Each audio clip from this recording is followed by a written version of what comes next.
"I'm sorry, my daughter," as Rain drags her lifeless body away, and his guilt hangs there, colder than the forest. He whispers, "I killed you," staring at the fallen girl. And not just once, but 99 times. He's failed her.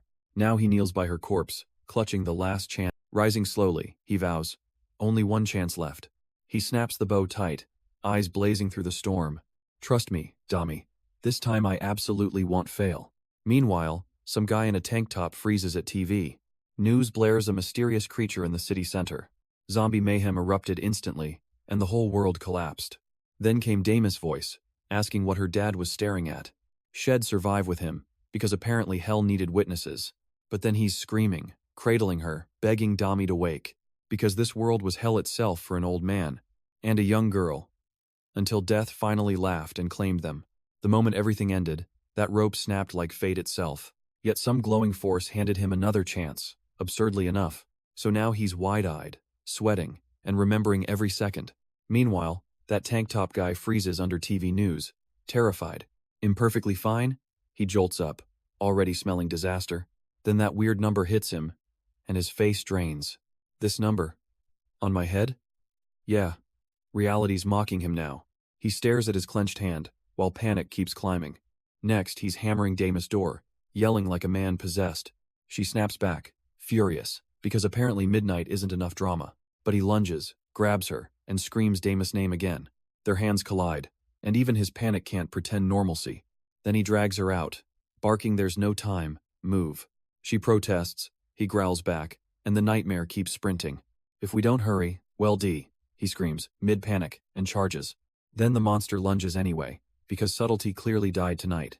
In bed, he jolts awake at 98, drenched, confused, cursed. One blink later, that one tiny detail hits him like lightning. "I'm back again," he mutters, noticing the number dropped, and suddenly it clicks. His life count isn't some joke. It's his remaining lives, each one a chance to save Dami. So he clenches that hand hard, because now the mission has meaning. I have chances left to save Dami, and he's sprinting for them. Then the room erupts, and something gets smashed straight through. I've done everything, and still failed Dami, brutally, even after abandoning humanity, just to save her, apparently. But she's still dying there, while monsters crawl closer, so he grits his teeth, smashing through the horde head-on. Blade flashing, he's carving a path like a man possessed.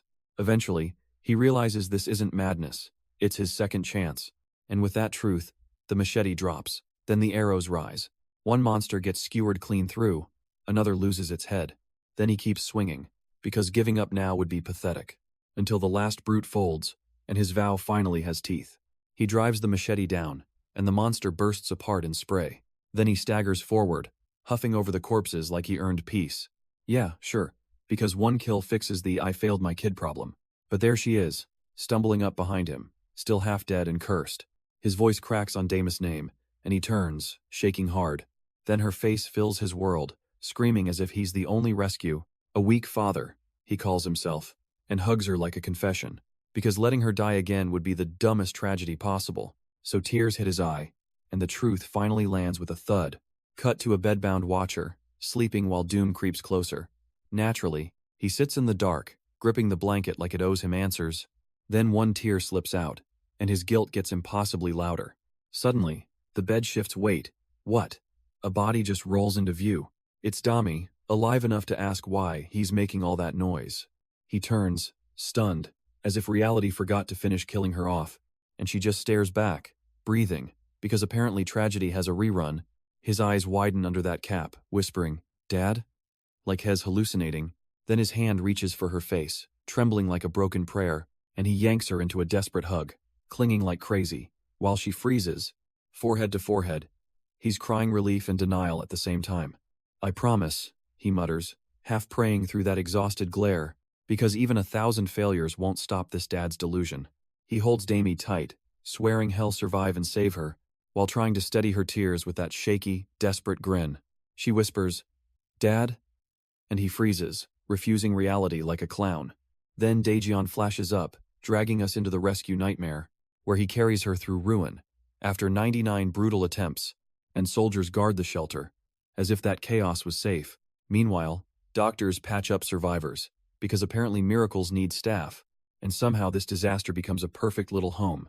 I spent my whole life there, beside her grave, wasting years. And now he admits 40 years passed, talking to Damie. He says he had to be careful, because this chance was his last, so even certainty clung to those flowers. Safe, he swears, if they reach that shelter alive, somehow, and head bring her back, before the gunshot cracks through. Then his face goes still, as if denial finally loses. Meanwhile, some kid in a cap stares at the TV, hearing, "Phew," while a woman beside him quietly takes it in, and that little room just became the next disaster waiting. Just before the final shelter, Dami died, and he kept moving. Because of his mistake, the man collapsed, blood and rain soaking everything. 40 years, hundreds of repeats, all for one perfect rescue attempt, and he grips the door, trembling. Like failure can still be barred. This time, he swears, won't make any mistakes, not one. But outside that shelter, someone opens the door, meeting horrors. While the streets choke with bodies, the disaster finally spreads everywhere. A variable? Sure, his precious perfect plan just met reality. In 40 years of rehearsals, he never counted that one variable, and he freezes, staring upward, because denial just got murdered. Because this never changed once, his 100th run still felt cursed, and every repeated corpse screamed that his perfect plan was garbage. The one rule stayed sacred, until reality swaggered in laughing. Now he stares as the door opens, and monsters swarm in, so the old line dies too. There were never zombies outside, just Damis' shout ripping through the chaos, "Dad," and his panic. And she's right there, reaching out while those hands close in.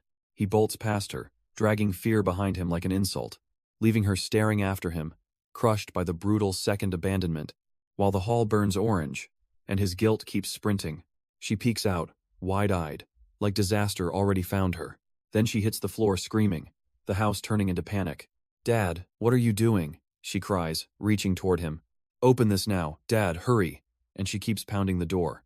Her voice shreds the hall while bodies slam in, real elegant. He tears through the swarm, face twisted, refusing to freeze again, because losing a child hurts like knives, and he knows that. Hez already had his guts ripped apart 99 times, emotionally speaking. So this death pain? Yeah, he's disgustingly used to it now. And somewhere else, a baby smiles, before all this guilt begins. A baby smiles softly here, and guilt hasn't fully crawled in yet. So, she's laughing, like tragedy never learned her address. "Don't cry, my child," he whispers while reaching through carnage. His face hardens, because losing a daughter already happened once. Is this how it ends, with him swallowed by monsters? No, he roars, driving forward, boots hammering the floor hard. Whether 100 times or 1,000, he won't stop. "I don't mind dying, if my daughter is still alive." But the swarm keeps crushing him, and he screams for her. I can't lose her again. Not after everything he's endured. Hez still carving through monsters, bodies flying, and nobody's getting spared tonight. Even the old freak in purple drops hard, still clutching broken pride. Then he lunges, mouth wide, making a last, desperate, ugly grab. But the father twists through the crush, blade flashing like pure rage. One slash after another, he tears the swarm apart. Zero mercy. A hulking bastard gets shattered next, like his arrogance meant anything. The survivors barely react before another strike guts their confidence. Then a massive body crashes down, while the daughter's terror lingers. Another beast gets launched skyward, and the whole street turns chaotic. Under the moon, a hooded fighter soars past a stunned onlooker. Then he lunges, jaws wide, but the father answers with steel. The swarm panics, and his blade keeps carving zero mercy. One monstrous brute drops, while blue power surges through him. Even the undead gaggle reels, because arrogance dies ugly here. 100th failure flashes above her, as Damie sits trapped inside. The lock finally gives, and her desperate breath catches hard. "And another chance," she whispers, staring as he steps in.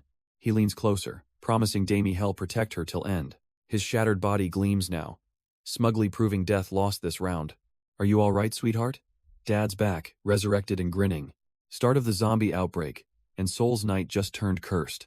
At A-Mart, everything feels normal, which is hilarious in hindsight, until a soldier spots something, then blurts, "What's this?" and freezes. Because zombies are swarming everywhere, and some survivor strolls in anyway.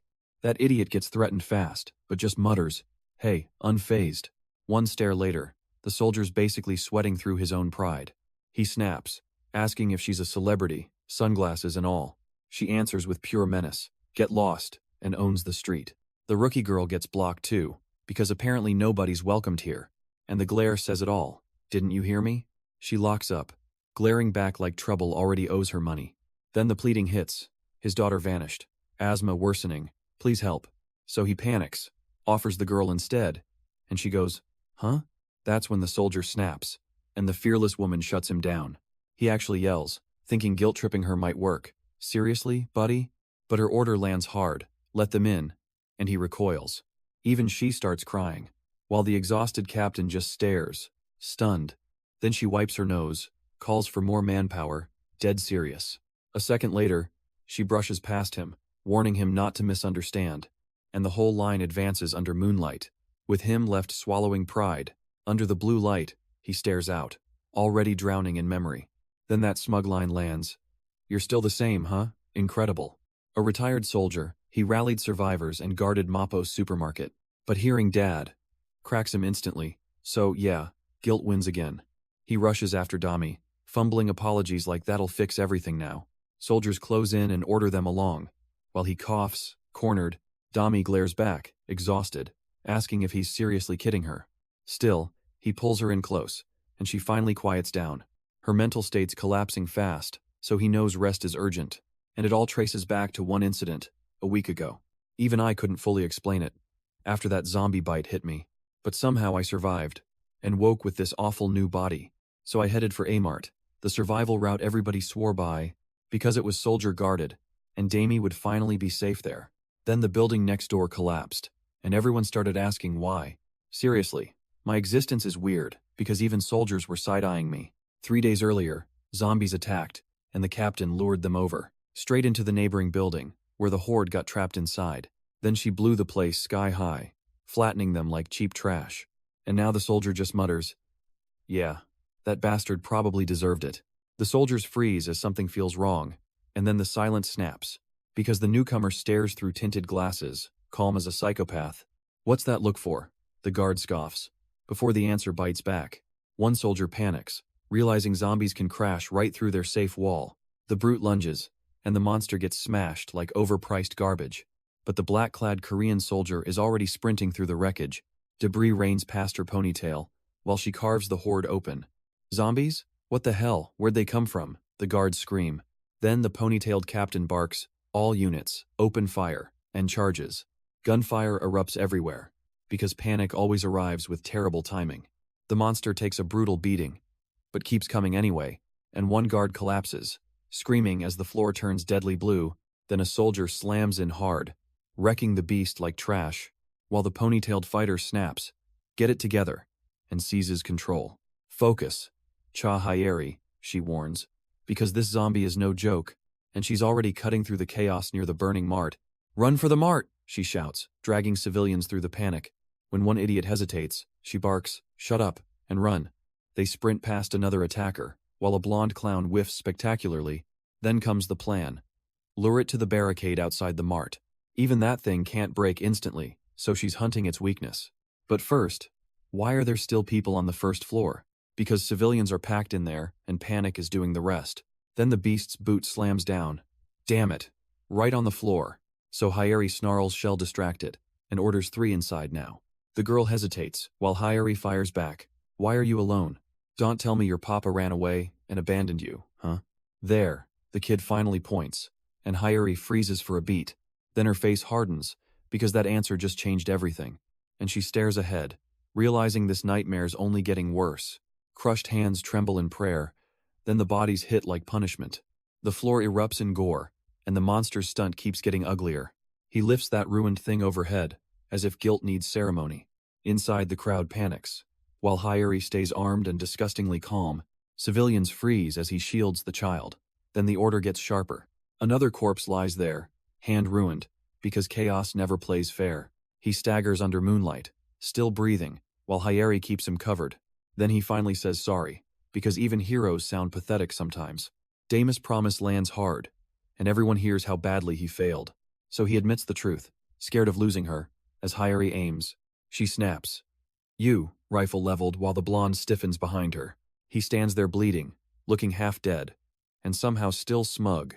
Then he says Ryu Minsok. Like that explains anything at all. Hyori freezes, muttering stop, because the name finally hits home.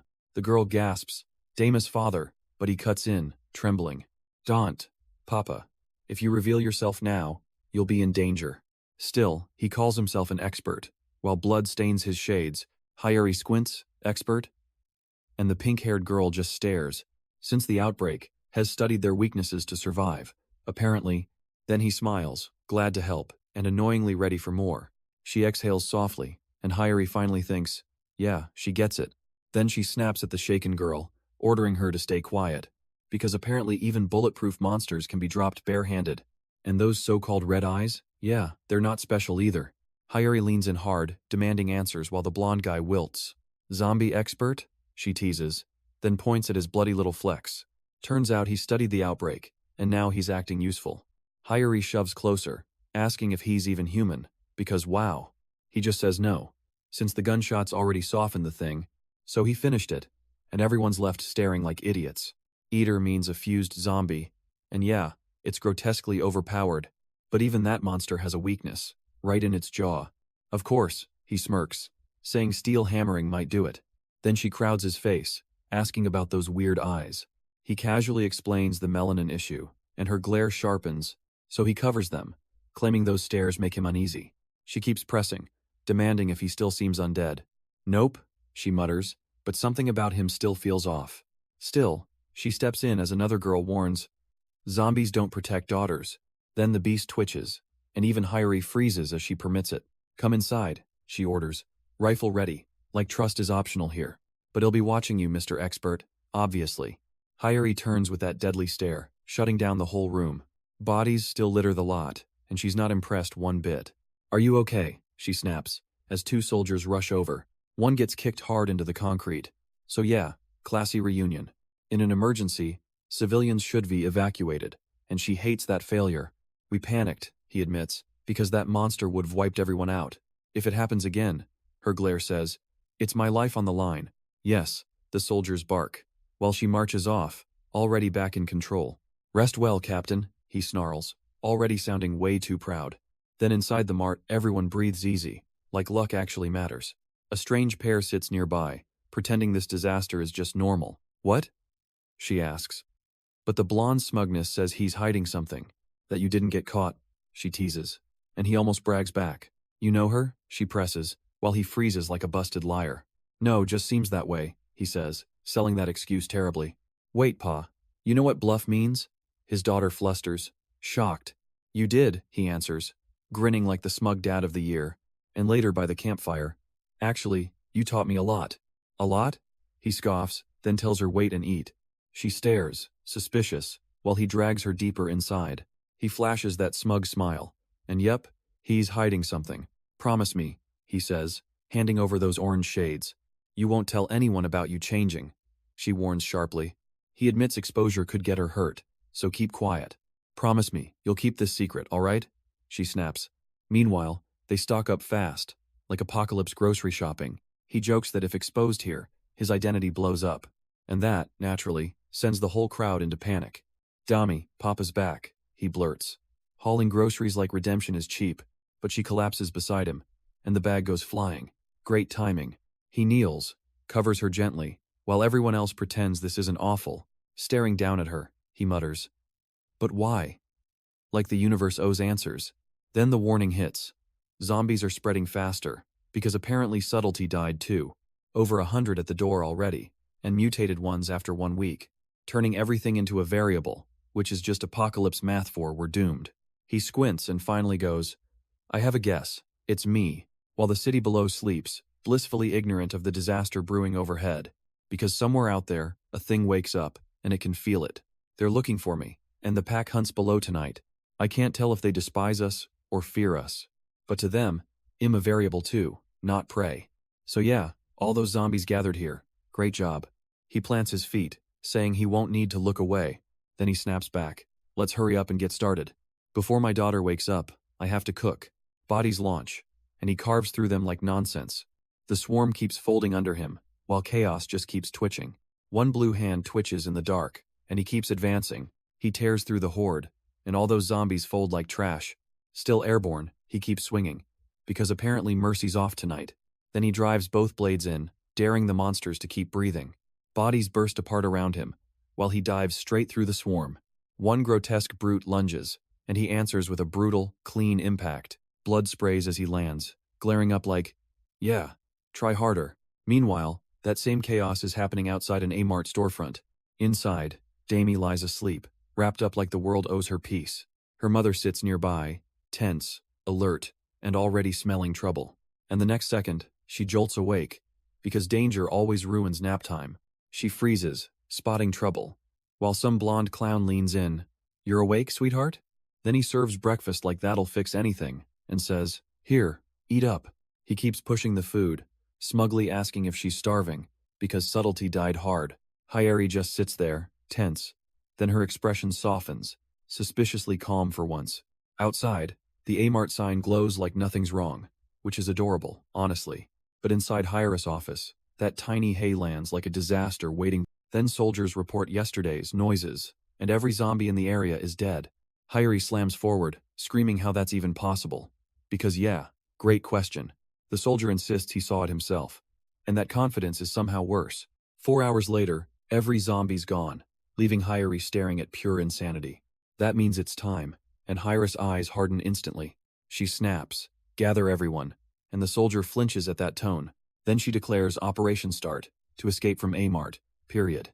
Outside, people stare at the impossible truth and start panicking. The zombies are gone, so naturally everyone celebrates like geniuses.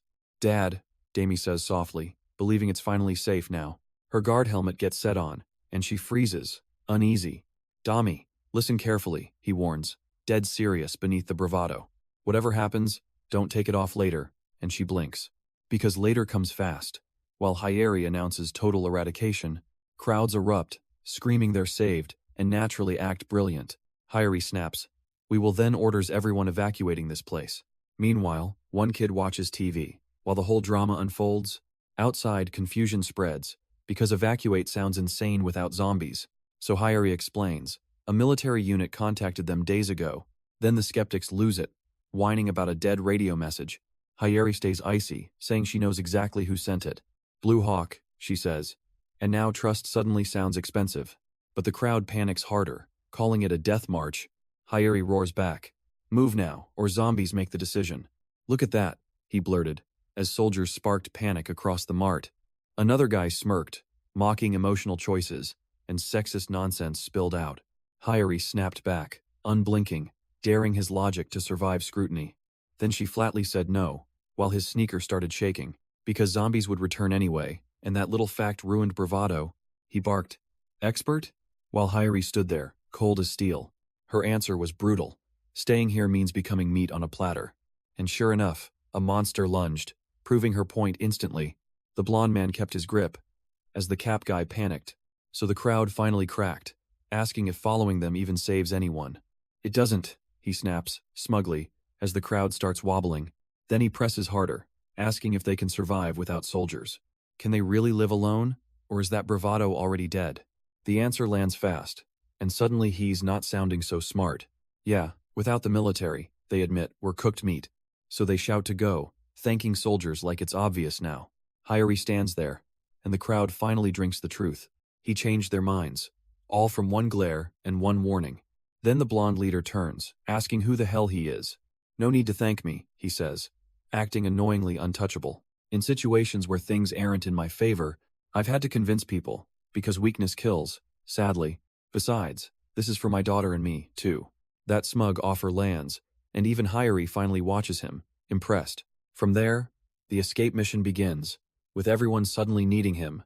"Cha Hyeri," he declares, promising safety like a total menace.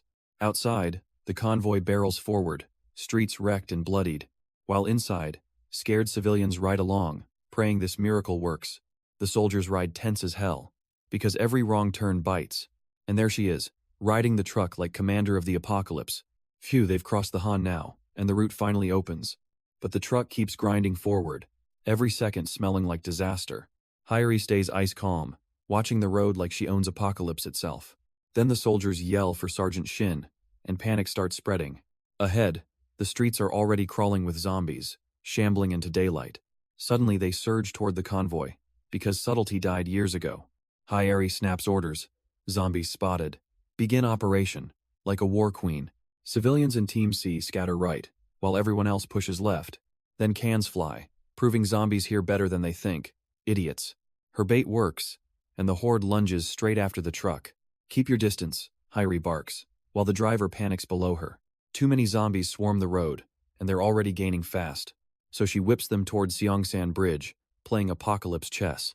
The horde surges anyway, because apparently zombies love bad timing. Then one bastard stumbles, proving their rear is the weak point. Hyeri sees it instantly, and the convoy starts crushing everything behind. The monster in front shrieks, but the real threat's in his wake, so she slams the truck through them, turning panic into a bulldozer. Meanwhile, a blonde kid on TV freaks out, shouting, "It's a road roller," and the giant machine grinds the horde flat, flower blooming in gore. The zombies lunge at the convoy, and the truck answers with pure brutality. Bodies crumple under the wheels, while survivors keep screaming, uselessly. Then the yellow machine plows forward, and the horde gets erased. Across the city, daytime stays calm, because chaos loves excellent timing. On the bus, tired passengers clutch their bags, pretending safety exists. Hyeri's eye sharpens, hearing danger, and everyone else starts panicking. She steps in, while the blonde kid babbles support like a mascot. But the soldiers hesitate, worried something's off, and she glares. So Captain Cha's team piles in, and the crowd stares dumbly. The blonde kid grins at Hyeri, claiming Hez only playing support. Dad, he smirks, but then blames support like it's a joke. While the yellow machine surges on, soldiers riding its back, and Cha Hyeri barks orders, forcing even the shaky troops to fall back as the horde gets erased in one brutal sweep. Then the convoy keeps smashing through, one shot clearing the road, and they're finally shouting Captain Cha did it, like geniuses, because the 2nd Mechanized Infantry Brigade arrives, battle-tested and absurdly calm, reaching the stronghold on the Daejeon route in just 8 days, which sounds impressive, until he narrows his eyes and warns, they still can't relax, because Dami could end up in danger. The real battle begins now, and suddenly everyone's cheering like heroes. He learned construction, not romance, yet still somehow saved them all.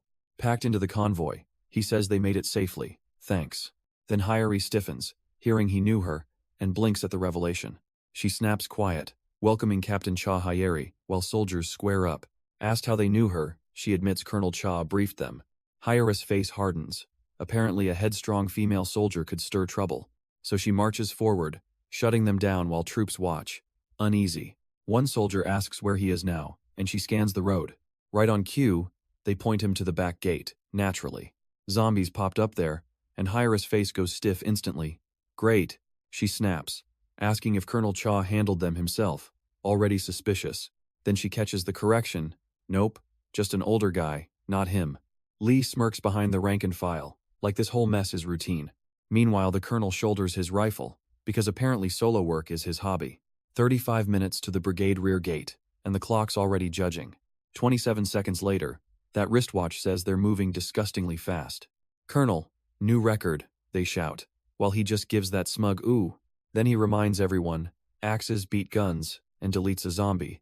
Bearded grin intact, like the apocalypse just handed him a compliment. Rotten meat tastes better, the bearded boss cackles, soaked in swagger. Then the rookie panics, asking if guns matter when bites start flying. He laughs that off too, bragging you'll understand once you're elite. But his glare sharpens, because strength isn't theater when monsters are close. He roasts the others as trashed here, still clearing bodies without slowing. My back's killing me, he groans, acting old while carving through corpses. Then he shuts the chatter down, demanding someone halfway decent finally step up. A hulking zombie answers, lunging hard, and he barely blinks. Even that freak recoils, because the old man somehow is still standing. Then it screams as the bloodbath keeps going, and nobody's laughing now. He detonates through the horde, and bodies fly like trash. The soldiers stare, screaming, "What the hell is that?" Yet he just keeps carving, because panic is for amateurs. When you're on my level, he smirks, you see it instantly. Then his killing aura blooms, proving this isn't theater, it's war. A blonde outsider steps up, introducing himself as Ryu Min-sok. Before he finishes, the old man lunges. Axe first, full murder. Colonel, the soldiers howl. That's a civilian, what are you doing? The blonde freezes for a beat, then just stares, unnerved. Their weapons clash, and even he thinks, is that even possible? Colonel, they scream, get inside now, raise red level security alert. But the blonde watcher stiffens, muttering, this one is a monster. I see your eyes, he says. Can't be deceived. Then he finally names himself, Colonel Cha Pung Ho, and the guy blinks. What? Before anyone can breathe, the clash explodes, and the blonde still stands there. I must stay here, he says, which means I need to convince you. But he adds, because words alone clearly aren't saving anybody anymore. So instead I'll use the method you prefer most, he vows coldly. And the colonel grins like a lunatic, already loving this nonsense. Then that clenched fist comes up, because this chat is over. To show you who I really am, the body starts answering back. So you want to throw down right now? The fool practically invites it. Man, I've seen lunatics, but this one still takes cake. How did you know? He freezes, then reality gets slapped. Fine, let's hear it then. Who exactly are you anyway? Code Red. Civilians move to shelters, and panic hits instantly. Red? What's going on? Hold up. Follow protocol, they shout. Are you Captain Cha? The troops finally start recognizing her. You, she snaps. What the hell do you think you're doing? Monster at the back gate, and it mentioned your name. Cha Hyeri stiffens, then names the monster, Ryu Min-sok, and demands answers. A stunned girl hears it, because yeah, that name hits way too hard. The blonde brute hears Ryu Min-sok, and explodes straight into motion. One punch craters the wall, so naturally everyone starts panicking. Even after that damage, he screams, still bragging about being human. Then the bearded captain catches the blow, staring him down coldly. The blonde man reels, but the captain's punch folds him in half. He chokes out a gasp, realizing this guy is built differently. Another savage hit launches him sideways, while the captain keeps advancing. Then he lands dazed, blinking at that warning exclamation like an idiot. He drives that fist through flesh, and the blonde brute finally freezes. Then he staggers low, still trying to act tough, because, wow, genius. The captain grabs him by the collar, barking, you, like a death sentence. And in his face, he admits that punch was way too easy. So the blonde bastard blurts, yes, then starts whining about going all out. The captain just answers, flat as a grave, that meant killing him. He barely flinches, while the blonde kid stares back, suddenly sober. Because yeah, from the first hit onward, the gap was disgusting. Even his whole body screams it now, as red power surges behind him. So the blonde panics, shouting what he wants, while the captain advances. He cuts in with, I want protection. And the bearded brute laughs. Like a clown hearing prayers, he mocks the request, all teeth and swagger. Then the blonde bastard flatly says no, and that smile dies. He doubles down, swearing Hez not the one who needs protecting, while shouting Damus' name. Because he wants her, and everyone he brought, kept with this brigade. The bearded man hesitates, as the blonde punk kneels and begs for anything. Then he snaps, I'll do anything, while the whole camp goes dead silent. Night falls over the holding room, where civilians pack in under bright lights. And yeah, one guy hears the warning. That monster comment was real. He clocks the chills, the red eyes, and starts piecing the nightmare together. Hez actually a zombie, huh? Even chained up, the guy stays smug. But that stare hardens, and suddenly nobody's joking anymore. Fine, he spits, then offers to stay locked away. Still, the bearded leader points at him as the real problem. Dangerous, huh? The blonde freaks out, sweat beading as he hears isolation. Isolation, he echoes, so the leader coldly says, lock him solitary. He doesn't know how long, but hell prove his harmless. Then the cell holds him tight while he quietly mutters, I'm not a threat. A sudden thud snaps him up, and he jerks toward the bars. Ta-da, a girl appears there, smiling like this mess is fun. Dami, are you all right? She calls, while he clings to the bars. Then she smiles, bragging the soldiers are nice, and sneaks out anyway. Behind her, the shelter's packed, stuffy, and everyone's already losing patience. Sorry, he murmurs, stunned, as she catches his look through the bars.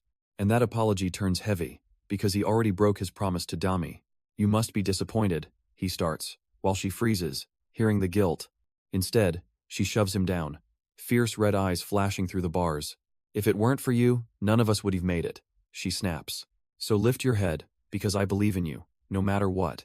Then she bolts, yelling Shez late for 10 o'clock, check-in, classic chaos. Good night, Dad, Dami sings, and he answers softly, sleep well.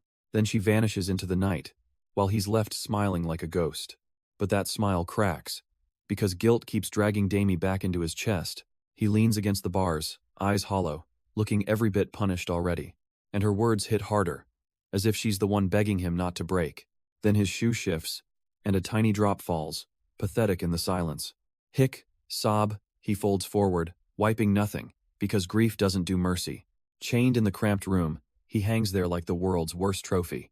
Then blonde eyes narrow, watching him quietly, already sensing something ugly brewing. And the next step hits the floor, sharp enough to mean trouble. Ryu Min-sok, chained up, finally gets named like a condemned man. Then the brigade commander says he's asking for him, not mercy. A finger stabs the map, and the room quietly tightens up. 20 minutes earlier, buried in Goopa Ball, survivors popped up everywhere. But one strange signal stood out, completely unlike the others. So he declares speed is everything, and big teams just drag you, meaning the select few are me, you, and everybody else sweating. Then he corners the blonde brute, demanding proof about his daughter. Chains snap upward as the guy explodes free, dramatic as ever. And now he's ready to leave, while soldiers stare like idiots. His beard twists with that bitter grin, guilt already chewing him alive. Then the order drops. Right now, Goopa Ball, rescue. No more wasting time. Outside, the dead city sleeps under moonlight, like nothing happened. Down below, the survivors huddle tight, because chaos loves crowded corners. A little kid keeps crying for mom. Yeah, life stays brutal. More families pack the floor, clutching each other like broken promises. One mother panics when Daeun reaches out, and the kid screams, "Mom!" Some jerk mutters, "The child's noisy," as if survival needs manners. The whole row snaps back with apologies, annoyed, cramped, and exhausted. Even the mother softens, staring at the boy while he blinks. "Mom," the kid cries, and even the mother freezes beside him. He keeps reaching up, while she clutches him tighter, shaken. Then the lights die, and the whole room turns wrong. Something grins from the dark, because nightmares love bad timing. Outside, the dead swarm forward, and nobody's getting polite now. One ugly brute charges, until a blast sends him flying. The soldiers joke in the truck, acting tough as nails, right? But speed matters here, and mobility beats brute force every time. First, he says, the cave-in, with one finger for emphasis, because the entry collapsed, and even the subway tracks are blocked. The other is, he barks, jabbing a finger like a commander, then slams the tablet down, that thing, with zero patience left. Some unidentified creatures trapped in there, along with survivors, meaning they can't waste a second, and has done hesitating now. The blonde boy freezes as he grabs the tablet, while orders land, because Goopa Ball's wide ventilation shaft is still usable, apparently. So they'll infiltrate through the vent and rescue survivors fast, and the whole crowd drops into the shaft, dangling in formation. Then the girl panics, whispering, "Why am I like this? What is going on?" Until Daeun's name gets screamed, and the search turns feral. She slams into the floor, screaming, and the shaft keeps swallowing chaos, while Daeun's name gets screamed again, sending everyone into full panic mode. So the trapped crowd stretches upward, yelling for Choi Daeun to answer, and the desperate auntie keeps demanding directions, because apparently subtlety died here. Then the orange jacket guy finally snaps, still hanging there like a hostage, but the nosy auntie below just stares blankly, as if that helps anyone. Meanwhile, Daeun hears mom, and her face drains clean of color. Then she bolts toward the vent opening, dragging the kid through wreckage, but the path ahead is wrecked, and she freezes at the shattered descent. Great timing, because the others rush up shouting that the tracks are blocked. "Kid, what are you doing? Hurry up and come out," he roars, desperate. Then the boy screams back, "Dad, right in front of you." Down the shaft, Daeun hears mom, and panic hits like a blade. She keeps running, promising it'll be right there, while the darkness swallows her. But the stairs collapse into chaos, and Daeun shouts for mom. Then the monster finally appears.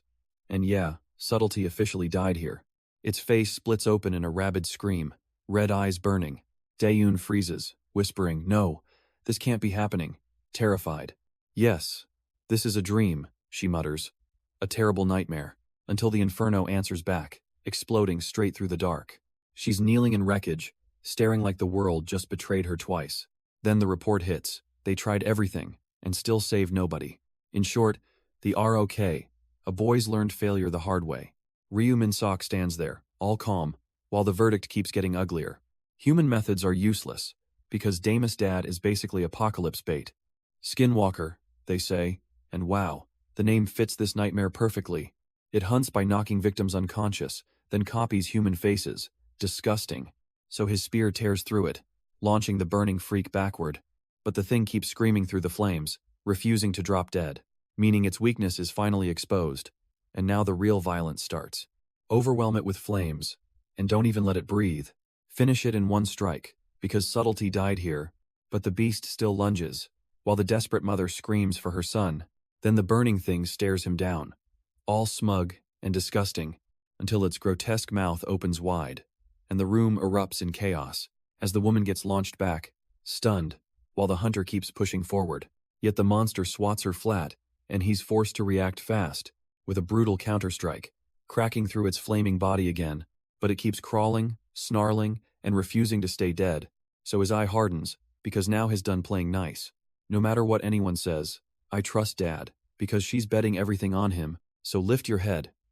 And the burning brute answers with a fiery crash, while he barrels through the flames, hammering it again and again, until that grotesque face snaps back, all rage and rotten teeth, but it keeps chanting nonsense, like some loser trying to sound ancient, as his counterpunch splits the blaze, and the woman's stunned beside the wreckage. Then he snarls, "Nope, you're wrong," and keeps crushing its ugly jaw, while that disgusting crying sound echoes, making the monster flinch hard, because this thing is bleeding out, still muttering through that charred mouth.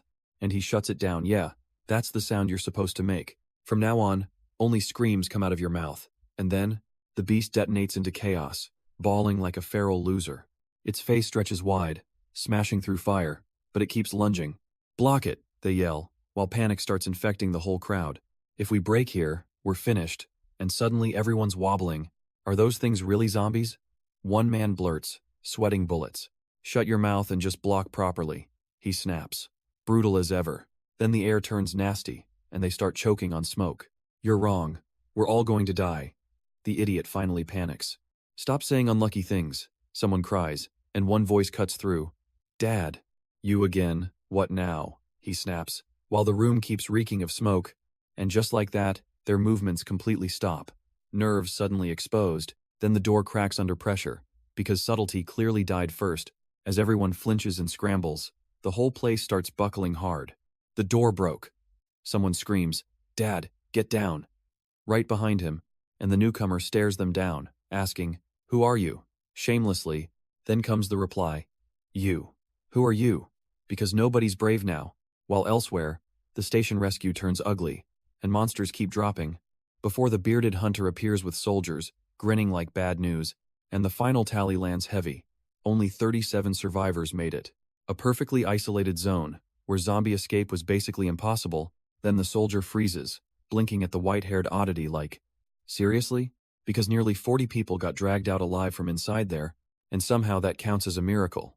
Not a miracle? Please. So Dad, there she stands, staring ahead like she already knows, while the crowd erupts, hailing the man of miracles like lunatics, and even the officers laugh, stunned by how outrageous this became.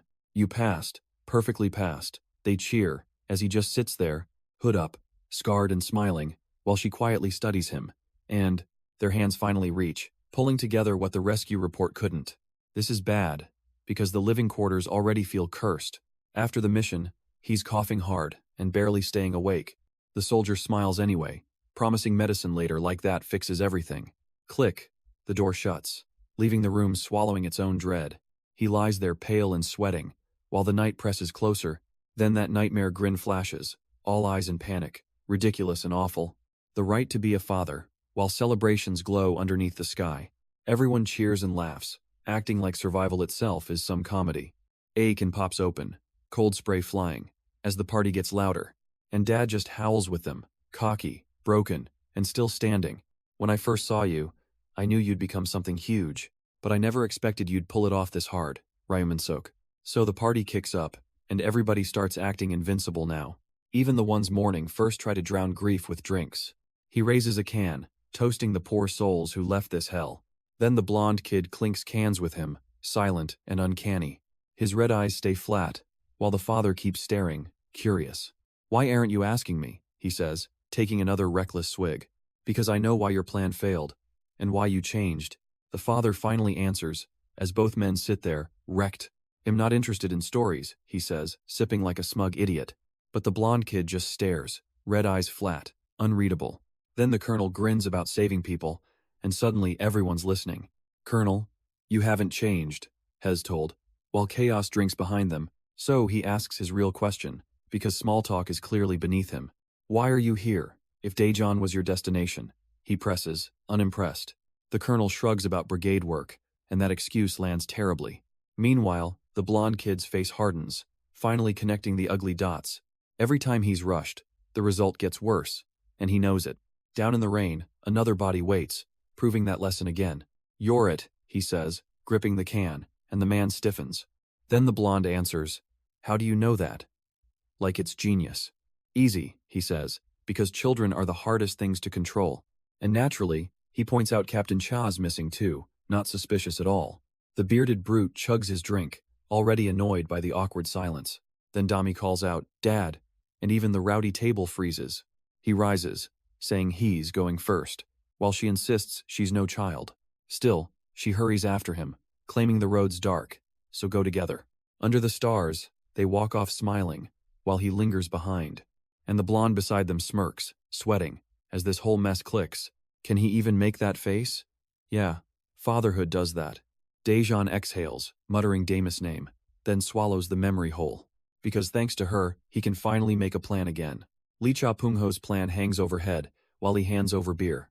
But even the commander's arrival rattles him, and trouble finally surfaces. Miracle Man turns, blonde and unreadable, while Hyeri catches his stare. The closest thing in this world is a child, after all. And the hardest thing to control? "Oh, you brought beer? Seriously." Dami answers, blinking at her name, while he keeps pressing closer. Then he says he has something to ask her, and things freeze. "You," he says, looming over Hyeri like a problem she can't dodge.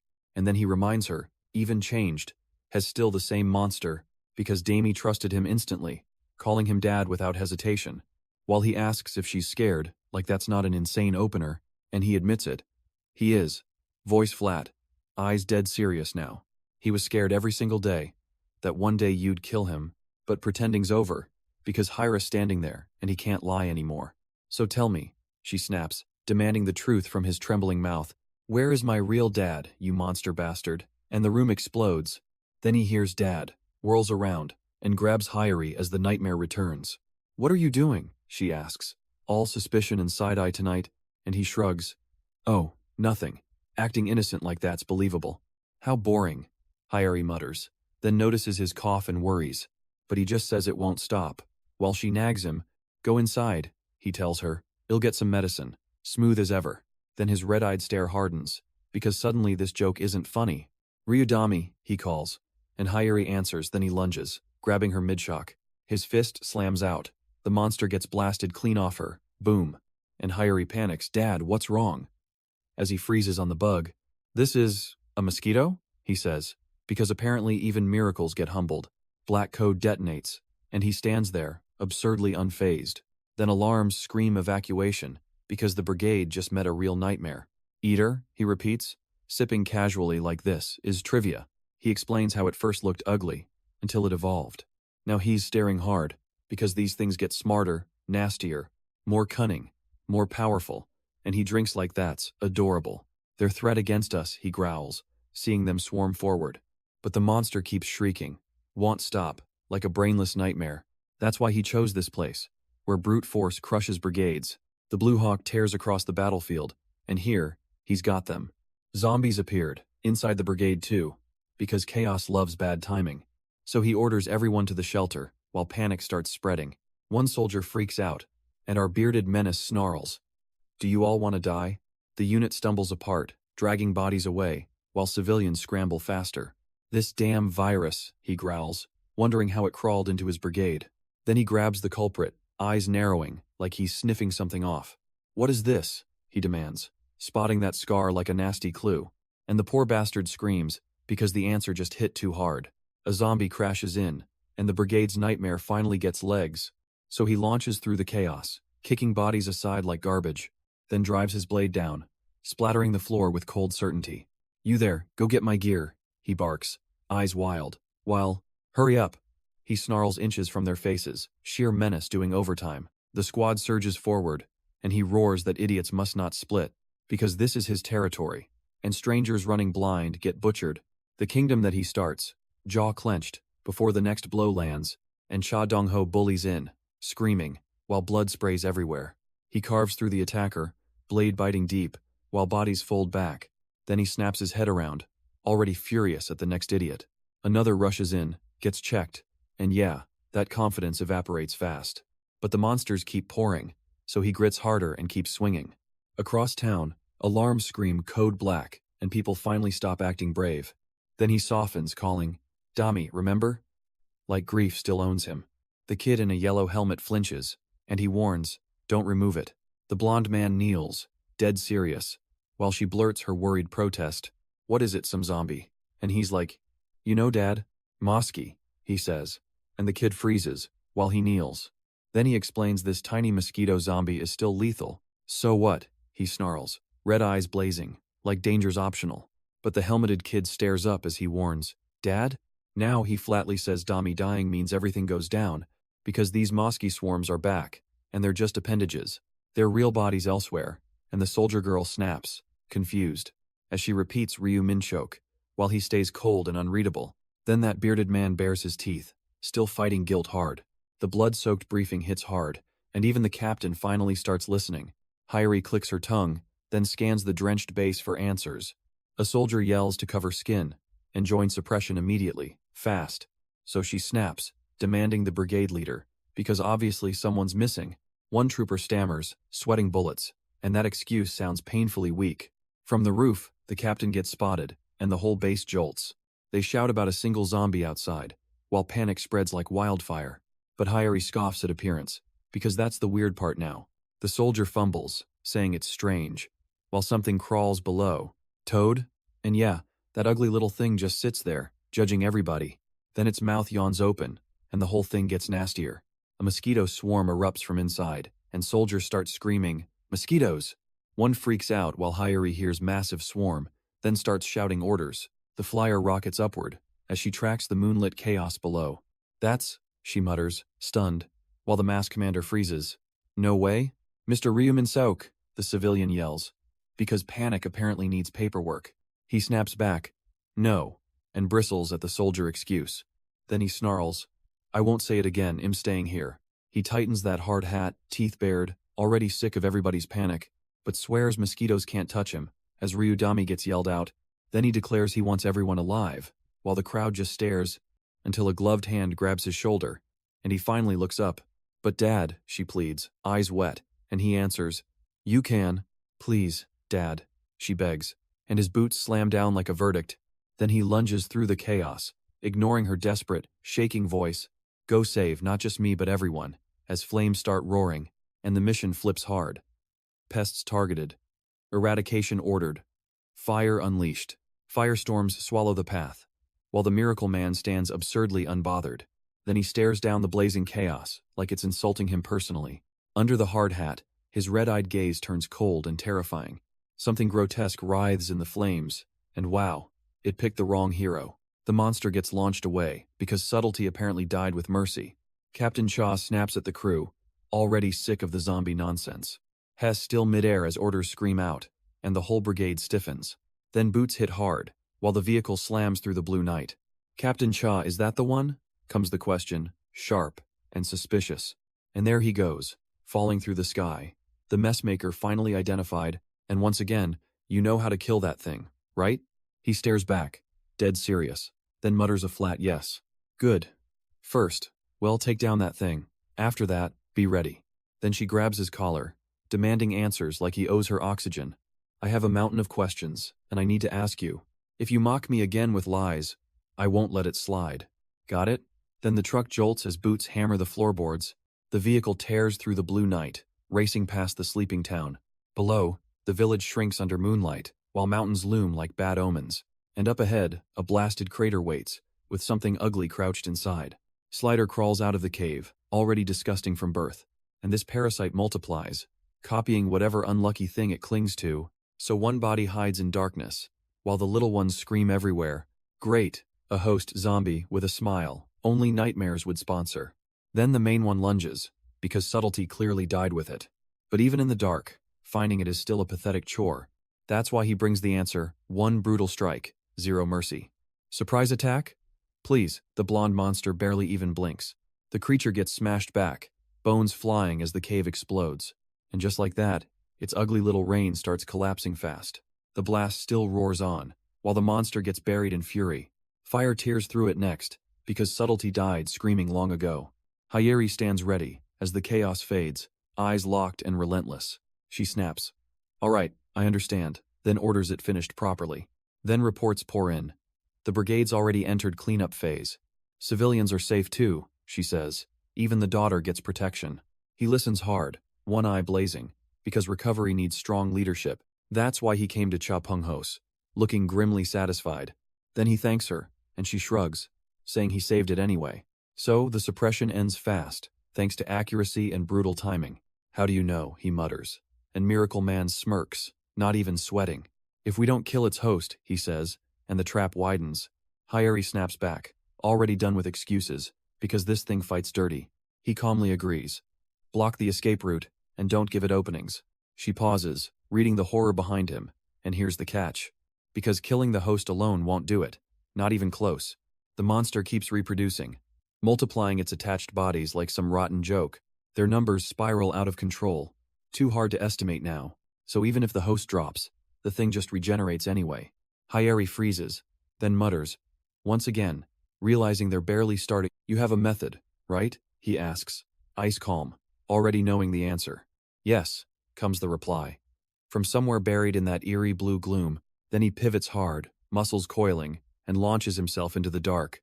One strike detonates the cave, shredding monsters into screaming fragments. Nice plan, dirtbags. But the swarm keeps spilling out, heads and eyes multiplying like a sick joke. So he lays it out plain. Stopping reproduction is simple, apparently.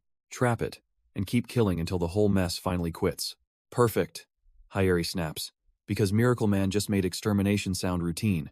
Outside, soldiers clash in the rain while one victim lunges, desperate to kill her fast.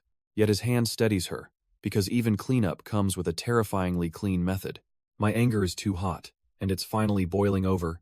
Then he tears through the swarm, monsters bursting like garbage, while the corridor erupts and the path ahead turns white. Crazy bastard, Hayeri hisses, staring at that madness. Then she calls out Ryu Minsyuk, starting today's support detail, because she still has no clue what he really is. Not just the brigade's asset, but humanity's answer, apparently. Hayeri snaps for Captain Cha, while the radio keeps cracking, and she demands where the captain vanished, dread rising fast. Then she freezes, gripping the radio, because something's terribly off. The forest went dead silent, and even Hayeri muttered, "What?" Then sunlight blasted through, revealing that crushed mountain path, already rewired, into a battlefield-sized crater, because apparently nature got bullied too. Time kept ticking as the corpses piled up, ugly and final. 7 million attached organisms, gone, wiped clean in one ridiculous sweep, because every last one of those entities got annihilated. And there he stood, drenched in firelight, like the apocalypse's favorite problem. His hand hung bloody and still, after ending the swarm alone. So yeah, a single transcendent being handled 7 million monsters, effortlessly. Black Code logged the massacre, calling it complete, like that was normal. Under the tower, she freezes, while everyone else waits for orders. Then the radio crackles, and her face goes all stiff, mid-breath. Soldiers stare at her, because their brigade commander sounds totally rattled, but she still checks the field, hearing another voice call out, "BRI," and the warning lands. The brigade commander is in danger. Meanwhile, that bearded brute just sits indoors, munching snacks like a king, and Hayeri snaps at his blank face, wondering if he saw ghosts. She's sweating now, because the radio confirmed the danger, not his attitude. Then he laughs in her face, calling it fierce, like a clown in uniform. And back inside, he smugly says she was bouncing yesterday, ignoring him. "And now you're worried I might die," he cackles, taunting their panic. Because the brigade commander blocked the plaza, barehanded, and cleaned house. That bought the civilians a safe escape, thanks to his ridiculous miracle act. He even admits getting hurt, like that somehow makes him less terrifying. Hayeri calls him a monster, while he shrugs off her concern. Then she spots something off, and immediately starts pressing him again. He fires back, asking where Minsok went, while she stays sharp. She checks the field, asking about the Toadman body zombie, and the wreckage. He grumbles about yesterday's comment, standing by the supplies like an idiot. Then the bad news drops. Ryumin Suk's the answer. Humanity's hope. Somehow, Hyeri finally starts piecing together Miracle Man's madness. And there he is, standing there like a walking miracle buffet. She offers him a drink, because apparently gratitude comes in cans. But the girls nearby squabble, tossing it around like petty saints. One explodes in a tantrum, realizing natural flirting is absolutely impossible. Hyeri groans, overthinking everything, while the others stare and judge. Then she spots her team and instantly turns all business. She snaps at them, refusing handouts from a liar. Naturally, still, she softens, admitting he really did save the brigade. And that name drops Ryumin Sok like the whole room freezes. Huh? She stares down as Miracle Man starts talking business. He names the brigade commander, and then drops Ryumin Sok. Hyeri decides 3 people is safer, rushing over with a drink. But she interrupts, asking what he just said, all suspicion. He flatly repeats himself, making her stop and process. By evening, Dami and I will leave this place. Hyeri peeks in, stunned, while he stands there looking unbothered. He says Daejeon means nothing, and she protests his sudden exit.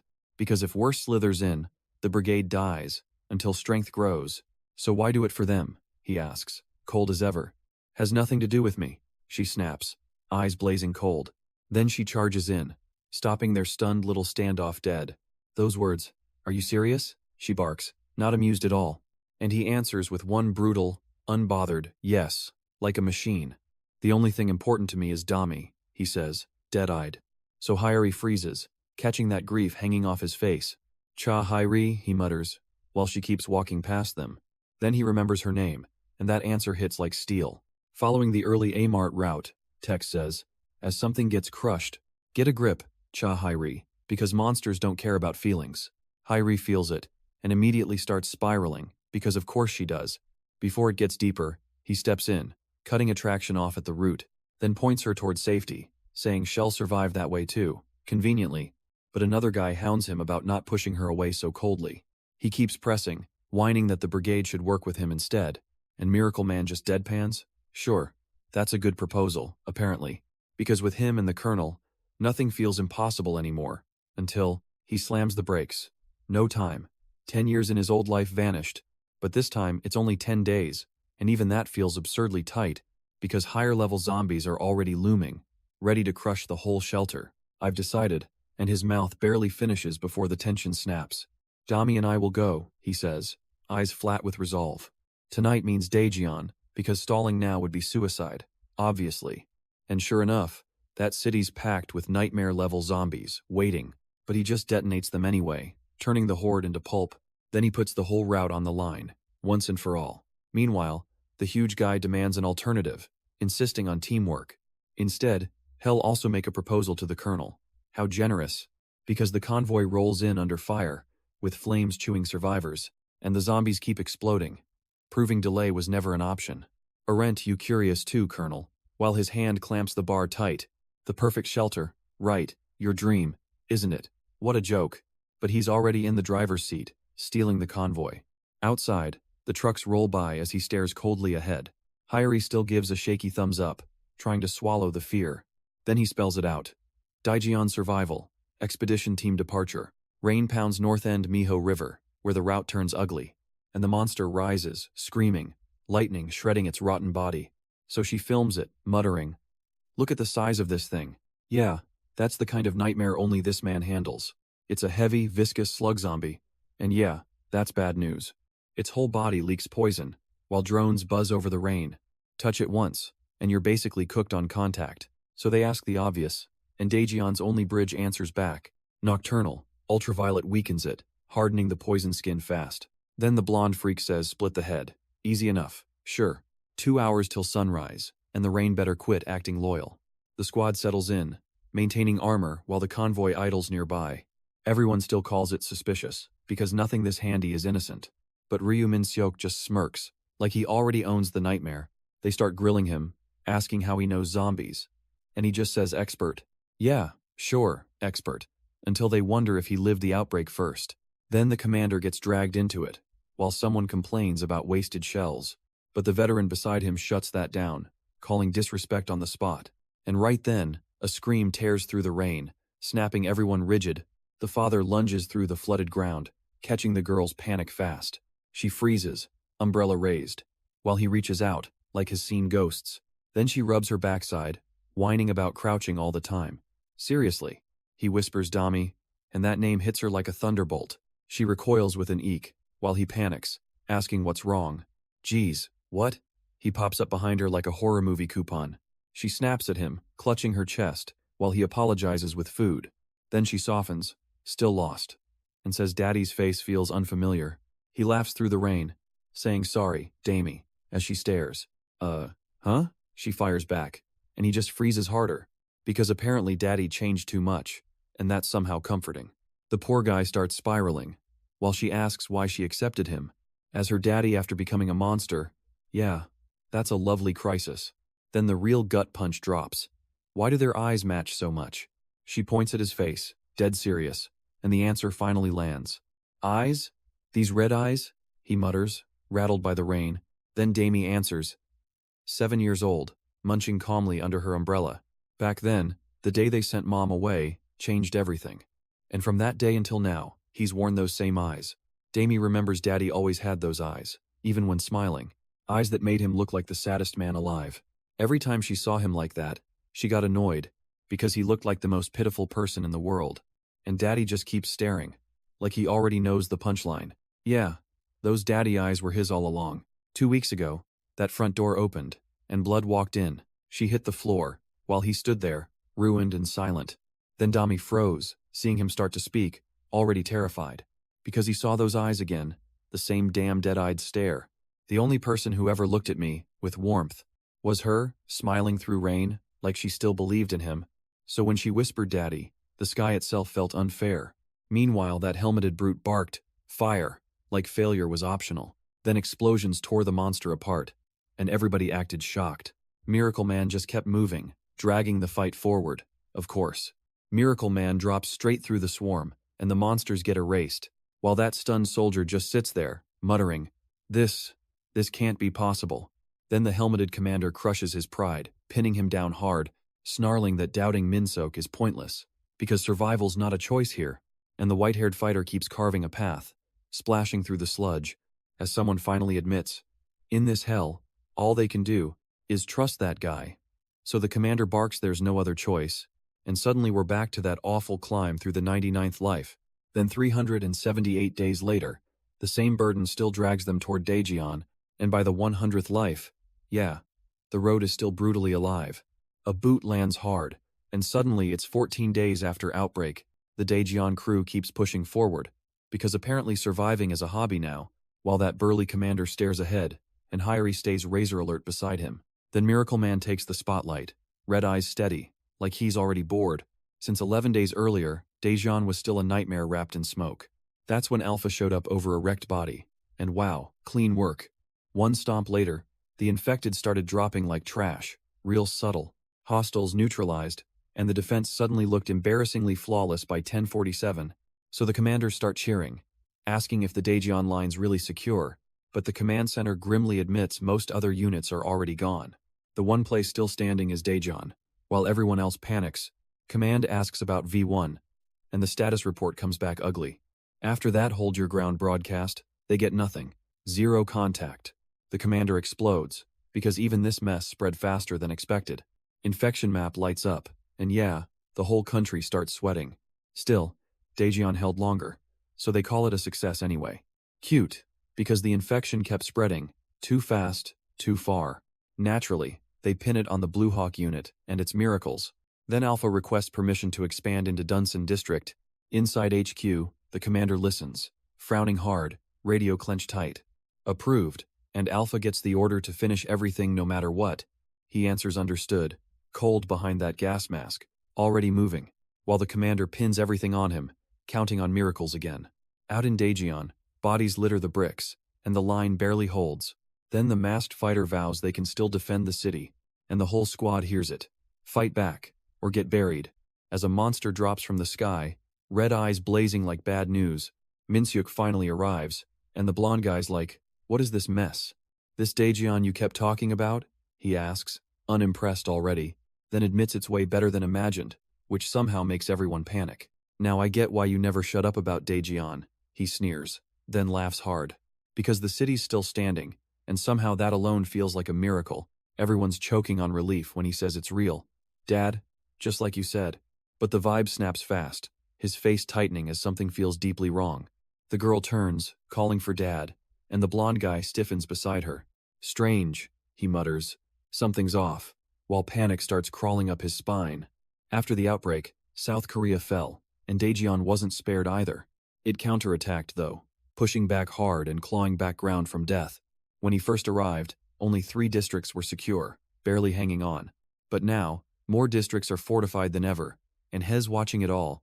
And all of this in just 14 days. Unbelievable, right? Yet he stands there, and a cold unease starts gnawing. His instincts, sharpened by 100 past lives, whisper, danger. So he warns Ryudami, don't leave my side, from now on. She freezes, nervously calling him Dad, and he just pushes forward. Then he orders everyone to gear up, because time's already gone. Even the colonel jumps in, wanting to check it out together. But when asked for a brief report, he hesitates, sweating bullets. Still, the real problem isn't hidden. It's that wide plain ahead. They passed it from Sejong earlier, and that's where trouble waits. While we were there, I saw this convoy grinding across the plain, and that soldier's face said had already smelled trouble coming. Massive lines stretched everywhere, like the land itself got carved open. Even the bearded bruiser admitted had never noticed them below, so he sent a drone up, and the feed confirmed it. A huge picture hidden there, making everyone wonder who drew it. Then one guy got shoved aside, barking at Ryudami in panic. But Blonde Boy snapped, yanking the tablet and glaring, "Hey Ryuminsky," because whatever was on that screen made his throat lock up, and he finally choked out, "This is," before going pale. At Expo Tower, Daejeon, the hunt tightened, and danger finally called in. A report came through. 10 suspects near Suyangsan Mountain, search team dispatched. Inside the office, he stood rigid, listening like bad news had teeth. Then the order dropped, bring them here and treat them like royalty. Out in the Golden Woods, the convoy waited while suspicion started spreading. Only then did the tablet whisper, "Will she be pleased?" Huh. He stared at the screen, "Be pleased," and muttered, "Back then, unrealized." That was the gnawing dread behind him, creeping in like a curse. Because the great wave was coming, and had just noticed those red eyes. 2 weeks earlier, that flickering flame felt harmless, just candles before storms. We lost our families, friends, and hope, snuffed out below. Then he appeared before them, and the crowd started buzzing. They screamed his name was Beck, and one fool almost fainted. He unlaunched him skyward, and the landing shook everyone senseless. The crowd exploded, realizing had arrived, shouting and clawing upward. "It's Baek Do-hyun," they gasped, and Miracle Boy just kept smirking. But then he froze, sensing something off with the earpiece. Now face humanity's crisis, and the civilians watched, sweating hard, yet he raised a fist, declaring they'd survived. Against all odds. "Beloved citizens of Daejeon," he asked, "survival isn't chance, no. We are the last flame," he roared, refusing to let hope die. And the crowd instantly worshipped Baek Do-hyun, crying his miracle name. He swore that final flame would never be extinguished, ever. So he became the fuel, to protect this radiant city. Then he whipped the crowd into panic, shouting Baek Do-hyun everywhere. With one arm raised, he laughed, while survivors stared in awe. But then Ryu Minseok muttered, checking whether this was Daejeon. Miracle Boy snapped, "No." And the whole mood got suspicious fast. A spectacle like this, the shaken civilians were realizing, felt personal. Or a man like him, and that grin suddenly turned cold. In my past lives, Blue Hawk ruled Daejeon's revival, and here they've been reduced to lackeys, marching like background extras. Because more than that, Do-hyun isn't even here, and the so-called hero Shin Ji-won vanishes from their worship too, leaving everyone staring as this sudden variable twists Daejeon's story, while blonde Miracle Man asks Baek Do-hyun, "Just who is this man?" Then he grins, promising citizens something worth celebrating. "Our goddess has sent new comrades, so please welcome them with roaring cheers." But the crowd's mood flips hard, as savage blasts rip through, and Cha Hyeri screams to cover mouths and get down. "Dami, are you all right?" he gasps, dragging her through the smoke. Then he spots the grenade, and panic finally cracks his swagger. His red eye hardens, because now the attacker wants blood. One fool lunges, coughing hard, and Miracle Man buries him instantly. Another chokes on the blast, while the convoy keeps grinding forward. Then masked soldiers rush in, and one drops to a gunshot. The crowd starts screaming. Lord Baek Do-hyun's head is hit. Chaos spreads, and the armored men yell at each other wildly. One soldier freezes, staring as the familiar figure suddenly registers. Shin slips out, and everybody realizes.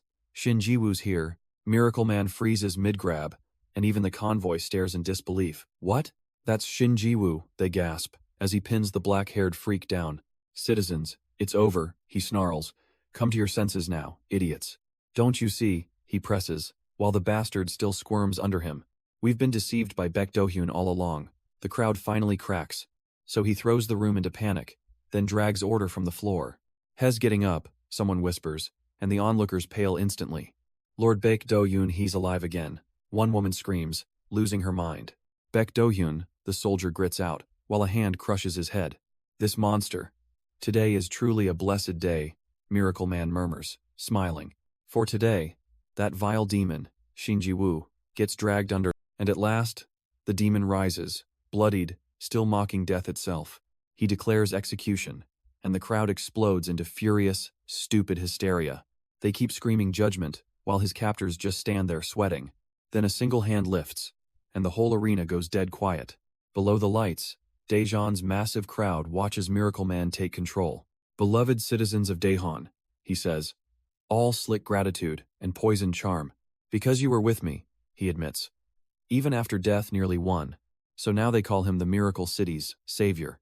Naturally, because dramatics pay, and the goddess of Gyeryong supposedly descended into their hearts too.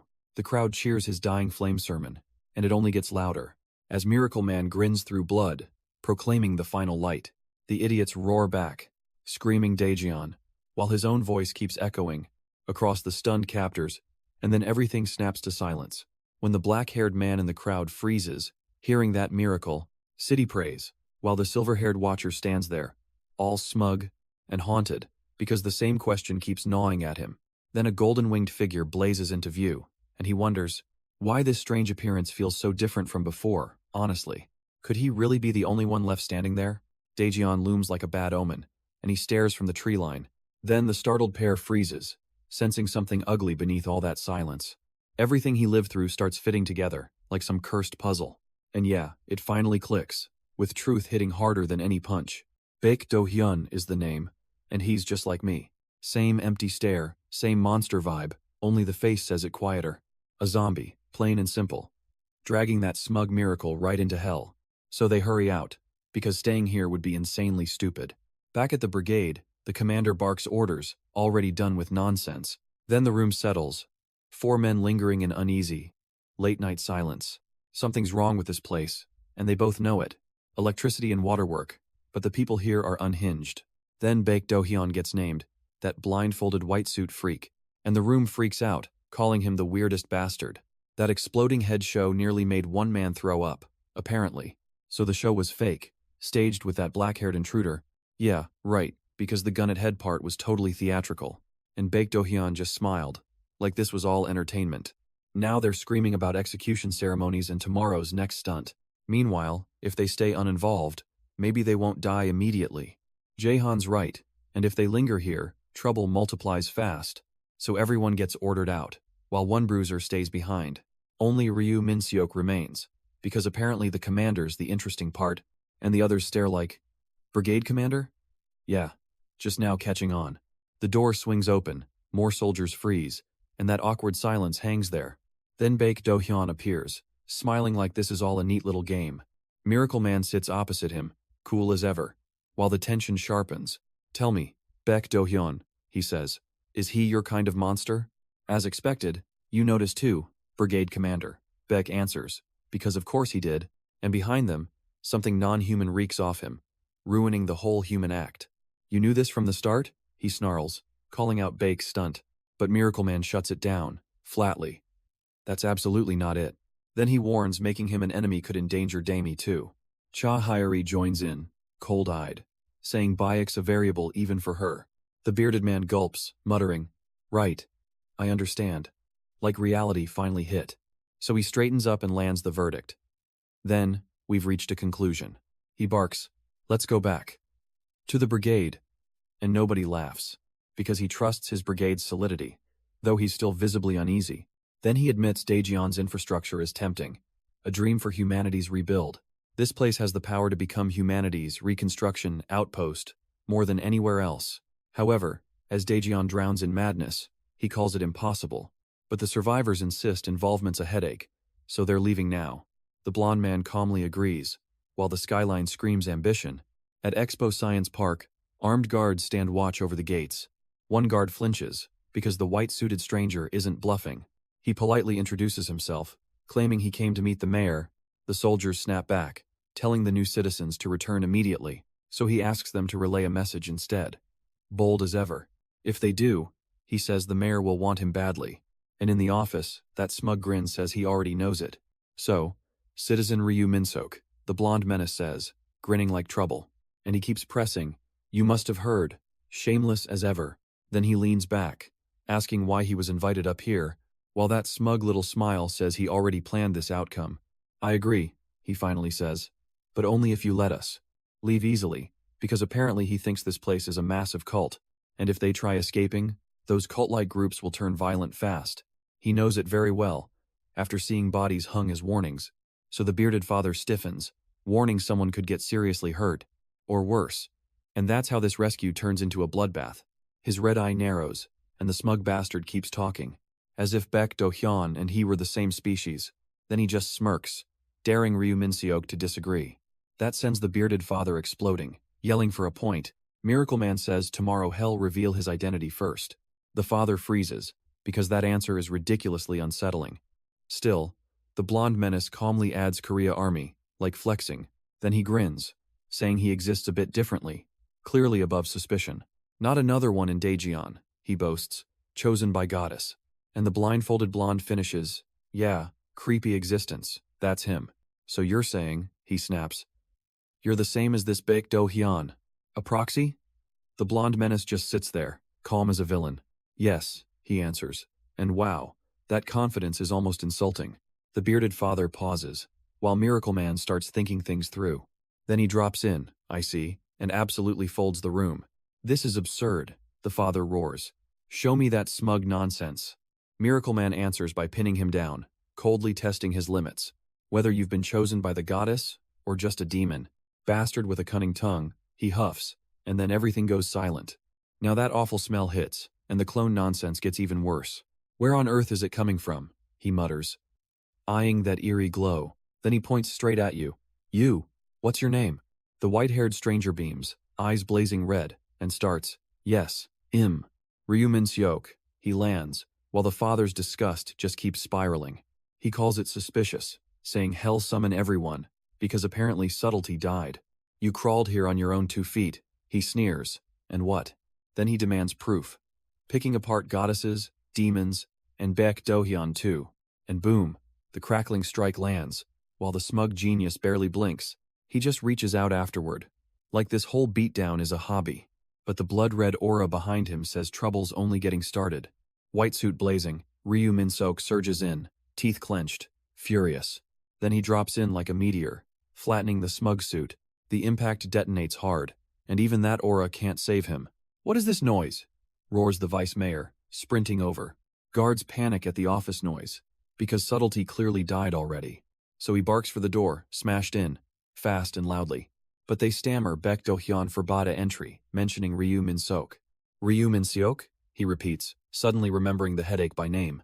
Then the unknown assailant asks who that is, while bodies fly, and the next blast lands, turning the hallway into total disgrace. The hallway keeps exploding forward, and that monster gets launched again. Even bloodied, Miracle Man stands there, all elegance and zero mercy. "Ryu Min-seok," he says, because apparently the vice mayor finally matters. Then the hooded freak mocks him, but Miracle Man answers, "All talk." Still, he refuses to accept being compared with that trash.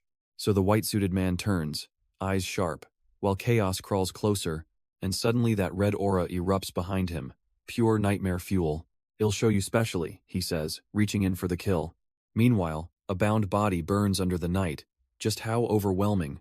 Then the light explodes upward, turning restraint into pure divine violence. The blessing he boasts about, drenched in blood and red fury, keeps flashing while he straightens that ruined suit like a lunatic.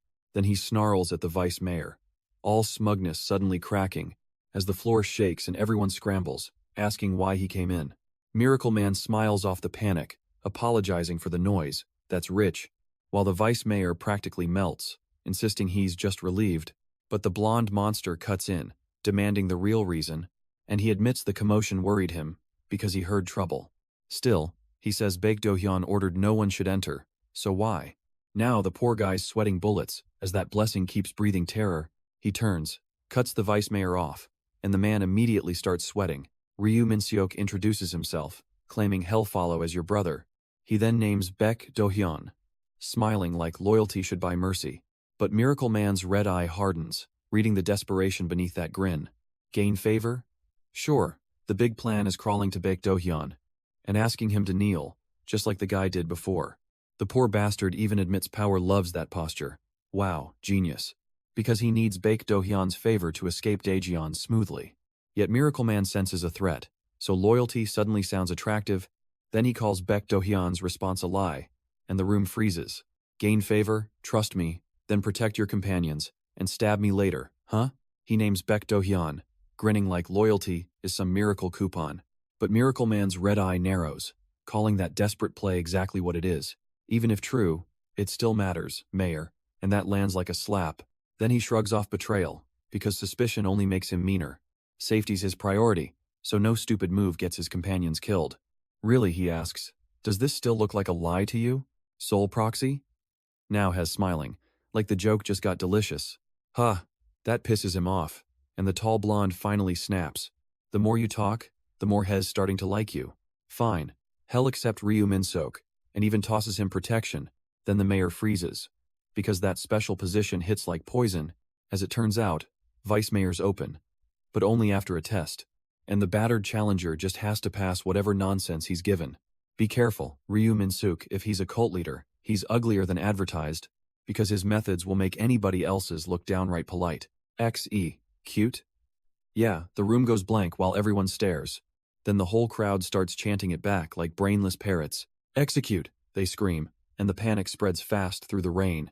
Execute him. Now the entire arena wants blood. What a classy welcome. Destroy the demon, they roar, while Shinji Woo hangs there, smugly baited. Then the smiling server offers wine, like this circus needed class. He refuses it flatly, and the VIP line starts getting awkward. Meanwhile, the colonel asks for answers, but nobody's brave enough. Dami suddenly panics, demanding her dad, and nobody answers her. She insists something's wrong, dragging the whole mood straight downhill. Men, the bearded brute answers, and the soldiers snap to attention. So he orders Min-seok's daughter taken, then everyone heads back. Dami keeps screaming for her dad, and the colonel finally cracks. Damn it. Then the signal rises over Daejeon, promising those citizens whatever comes next. We will now begin the execution ceremony, and the crowd roars for blood, while Shinji Woo stands bound, because these zealots love a circus. But before that, the blonde man drops some unfortunate news, saying that vile Shinji Woo tried escaping, then murdered the deputy mayor. Naturally, everyone loses their minds, screaming he's a monster, while Baek Do-hyun cries, and the messenger admits he's been drowning in guilt since morning. Yet Miracle Man smirks that he's no longer sad, because the goddess already sent a new candidate, the one who'll punish this demon today. Then he points up and names him Ryul, as the torch-bearing figure appears, and just like that, Min-seok is marked too, because this nightmare keeps spreading. Under that stormy sky, the hooded blonde stands eerily calm. Then the execution ceremony gets announced, because subtlety died already. Tonight's ritual targets Shinji Woo, and wow, the timetable's insane. Normally this honor was his, but he hands it off. Shinji Woo gets named, executed by someone else. What a gift. A goddess-chosen destiny is shoved at Ryul. Accept it or else. So he grips the torch, saying hell, accept them too. Meanwhile, the crowd erupts. Cheering like this is some festival. The bearded father snaps in fury, hearing they must kill a man. And now he's staring at Miracle Man, horrified by tonight's order. That's it. I've heard enough, he snaps, and starts dragging them out now, while Miracle Man stays calm, but gets shoved squarely into the argument. We can't do that becomes his warning. And Ryul finally explodes. He snarls at Baek Do-hyun's rule, because that choice is way too dangerous. Coming here, getting dragged into this mess, he mutters, feeling trapped already. Then blames himself outright, For us? No. For Dami. And that stings hard. I couldn't care less about humanity, Miracle Man answers, ice cold and smug. I'd throw it all away in a heartbeat, and the torch finally roars. Flames surge through the city as the ritual burns everything beneath it. Even Ryul screams under the blaze, because this miracle is pure nightmare fuel. Ooh, Hez burning, and they're grinning like sick little winners. We finally did it, they shriek, worshipping the demon's blaze. Fire devours the wreckage, while Miracle Man stands there, disgustingly calm. Then he plants a hand on Ryul, silencing the chaos mid-breath. By the goddess chosen, Ryu Min Seok, you'll serve Baek Do-hyun. Ryul freezes, and Miracle Man's smile says this joke just got cruel. I do, he answers, like handing over his dignity was cute. So the crowd erupts, chanting his new deputy mayor title like idiots. Ryu Min Seok, they keep screaming, as the city keeps swallowing itself. And somewhere above, the buildings glow while the miracle quietly tightens its grip. Then, have a pleasant evening, and the deputy mayor joke lands. While guards march Ryu Min Seok forward, in expensive white and confusion, the doors shut behind him, and Miracle Man keeps strolling like royalty. He turns toward the crowd, who suddenly realize this is serious. A polite greeting comes first, then the humiliation punch hits hard. Commander of Blue Hawk Unit, under Jiryong Joint Command, Shinji Woo. Even the teammates stiffen, because this guy's built like a disaster. Ryu Min Seok, you, he starts grinning, and that smile spells trouble. For Dami, I could throw humanity away without hesitation. But, not this time, because there's no time, so listen carefully. Tonight, he vows to earn Baek Do-hyun's trust. Somehow, and at the same time, he targets Shinji Woo next. Then the ambush detonates, and the whole night turns to ash. Yet he still walks through fire, like chaos is his runway. In a way, nobody else could ever pull this stunt, because even the flames can't hide that red-eyed monster's grin. Meanwhile, the city's workers freeze as he finally arrives, and the blonde freak flashes a smile, welcoming the deputy mayor. He even apologizes for being late, like this is routine. Then Baek Do-hyun shrugs, understanding, while that smug genius keeps talking. Even for me, last night still burns hot in memory. Still, that red-eyed creep just smiles and pats Baek's face, like disobeying masters is a personal hobby, not a warning. And Baek just swallows it, nodding along to that creepy sermon. Because there's time before the ceremony, apparently enough for tea, while workers hustle around the deputy mayor's glorious little spectacle, and Miracle Man casually mentions Shinji Woo burned cleanly, gorgeous. Though one thing might have survived, probably her, he says, grinning. Right arm? Yeah, that mangled thing is all that's left. He thought he was ready, then reality grabbed him anyway. Ryu Min Seok still looks rattled, even after surviving that nightmare. Sorry I'm late, and avoiding eyes on the way wasn't easy. He brushes it off, saying he's still not used to this. Then he remembers Baek Do-hyun, trapped there while rage burned under rain. If it weren't for him, it'd already be dead, basically. Wow. So the quick plan somehow worked, though torture was definitely involved. Having Bak right there meant swallowing fury instead of finishing him. But this time, he's certain of one thing, and it's ugly. I can't kill Baek Do-hyun, even when the bastard deserves it. And has realized something else too, with a grim little smile. You can, he snaps. Get rid of him, and the bastard panics. While Miracle Man sits there, acting all bored, deputy mayor and all. Then he smirks, saying he saved him, simply because he could. If there had been no way, he adds, I'd kill you.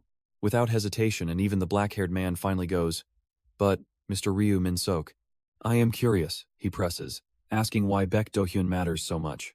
Because yes, he's cruel, but he protected Daejeon, didn't he? So Miracle Man quietly answers, Mr. Shinji Woo, do you think you're any different from him? Then his fist caves everything in, and he finishes the wreckage with, Do you even know what he's doing? Tell me. During your time here, he starts, dead serious and annoyingly calm, asking if anyone ever saw a single citizen walking freely outside, because even the buildings stand silent, like the city itself got caged in. Then the legend drops, the last flame, and the hope that never dies, meaning Daejeon's people stayed trapped inside, waiting for his next circus. Oh, Daejeon, the black-haired man gasps, finally catching the point, admitting Baek Do-hyun protected this city, no matter what garbage he pulled, while Miracle Man huffs, bloodied fist ready, and says he gets it now. He protected the city with impossible power, but the truth still hurts, and somewhere else, a gas-masked threat watches, because this nightmare isn't done. I even thought he could restore Korea itself. What a dangerous myth. But Miracle Man just smiles, sitting there like nothing's ever his problem. Then the black-haired brute sneezes, and everybody suddenly starts doubting reality. So he narrows his eyes, confused. While the room gets real quiet, he admits fighting beside Baek Do-hyun felt off. Survival somehow got worse. Then he recalls scouting my Bongsan, where an abandoned warehouse changed everything. Inside, that team found the truth, and nobody looked brave anymore. Because outside the warehouse, armed men stood ready like bad luck incarnate. Inside, bodies hung silent, proving the place was a slaughterhouse. And beneath it all, one woman's blood-soaked fury finally fills the dark. You saw it too? He growls, with murderous panic crackling. Then Baek Do-hyun snaps nearby, and the convoy freezes. His muscle-head bluff collapses instantly, blood spraying everywhere, tragic and hilarious. Later, Damus' bloodied hand brushes his face, dragging him back. Please, Mr. Ryu Min-sok, he says, standing shakily but determined. You're the only one who can restore this city, comes the plea. Now that said, he answers, like Hez hearing nonsense on purpose. I'm no hero, just a father surviving, he mutters, glaring. With his child, he finishes, and the blonde finally steps in. One sharp stare stops the room, and everyone suddenly shuts up. Dad hangs there, and her voice hits like a ghost he missed. Then Dami stands before him, toiletries in hand, asking how long she's waited. He stammers her name, and she deadpans. What? Like this is normal? She shrugs it off, says shall go, while he panics to apologize. Mr. Ryu Min-sok, they call, and he turns toward the hallway, startled. That black-haired guy asks if he really believes Baek Do-hyun's nonsense. Blonde, scarred, and red-eyed. He just stares back, cold enough to freeze pride. Then comes Alpha, Daejeon expedition team. And yeah, escape is confirmed. Even that ear flash feels smug, like the city already picked its winner. During Baek Do-hyun's rally, every citizen shows up, and something reeks wrong. His hand tightens at the door, and then that calm hits. Electricity crackles around his fingers, like trouble-learned manners. Meanwhile, the crowd loses it, screaming over the blood-soaked chaos. But he just watches, flat-faced, as if panic is amateur hour. Out of all those people, why is it? They wail, horrified. He answers with red-eyed precision, carving through arrogance and bodies. Then soldiers snap to attention, while escape gets declared successful. In the van, they blink at freedom, already suspiciously easy. He shrugs, no, it just got easier, and they freeze. Then he eyes the guards, wondering if freedom was ever real. They glare forward in helmets, already judging his weird expression. Then he calls them ordered assets, not people, because subtlety died early. So he warns Deputy Mayor plans are messy, with sneaking and lobbying. But the driver snaps back, saying this route has the worst odds, especially if Dami survives safely, while his daughter's name hangs there, and that means Ryu Min-sok doesn't care what happens to himself. Hey, kiddo, he says, then asks if her old man's alone. She answers no need to worry, calm as if this is normal. Then he stares ahead, because yes, his papa did ask for this. A fool who keeps taking hits, and somehow still keeps moving. It wasn't even his fault, yet he apologized first. Every time. Back in middle school, that habit already made people swallow hard. Then Kia, he grabbed her fast, because the idiot was losing it. That was the day his father changed, like someone else entirely. In my life, I'd never seen him that angry before. And last night, the same old beast woke up again. Meanwhile, a woman stood at the doorway, sweating at his stare. That look was the one from middle school, terrifyingly unchanged. So she just clenched her hands, begging through the silence. My papa can make it back safely, right? He snaps forward in the van, and the girl flinches at that warning. Then he coolly asks why, when her sweet girl's worrying about him. Yeah, real tender, he admits he kept them in the dark, but promises. While she freezes beside him, his fist hovers over her hair, tense. He grips the wheel again, jaw set, like the beast is back. Then that stare hardens, and even sweat can't hide the threat there. His hand trembles, drenched in sweat, as the silence keeps screaming. Min-sok, I will never doubt you, he vows, burning through guilt. But even then, his eye cuts sharper. Keep your guard up. That one, Baek Do-hyun, launches in, and Miracle Man just stands there smiling. But the white suit gets split open, bleeding as he shrugs off the slaughter. Still, that blonde bastard twists through the chaos, treating death like cardio. Then he drops low, hand planted, while the whole floor gets wrecked. Why? They scream, and she croaks Baek Do-hyun's name, trusting him still. But he rises in blood and silk, demanding, so why betray me? He says not a moment was he ever on their side. Then he slams into Hyeri, while Baek Do-hyun rushes in from below. Ha, how sad. Blessed by a goddess and still this pathetic. Have you forgotten? He sneers, drenched in blood and silk. You can't, he gasps, before I defeat me. But he just grins wider, flaunting that overwhelming power. Huh? Then blue streaks slam in and wreck his rhythm. Another brutal hit follows, and his smugness gets launched. He crashes into rubble, still bleeding, still somehow talking. What is this? He stares, suddenly losing that swagger. Fast? Now even his pride can't keep up. Wait, I'm not recovered yet.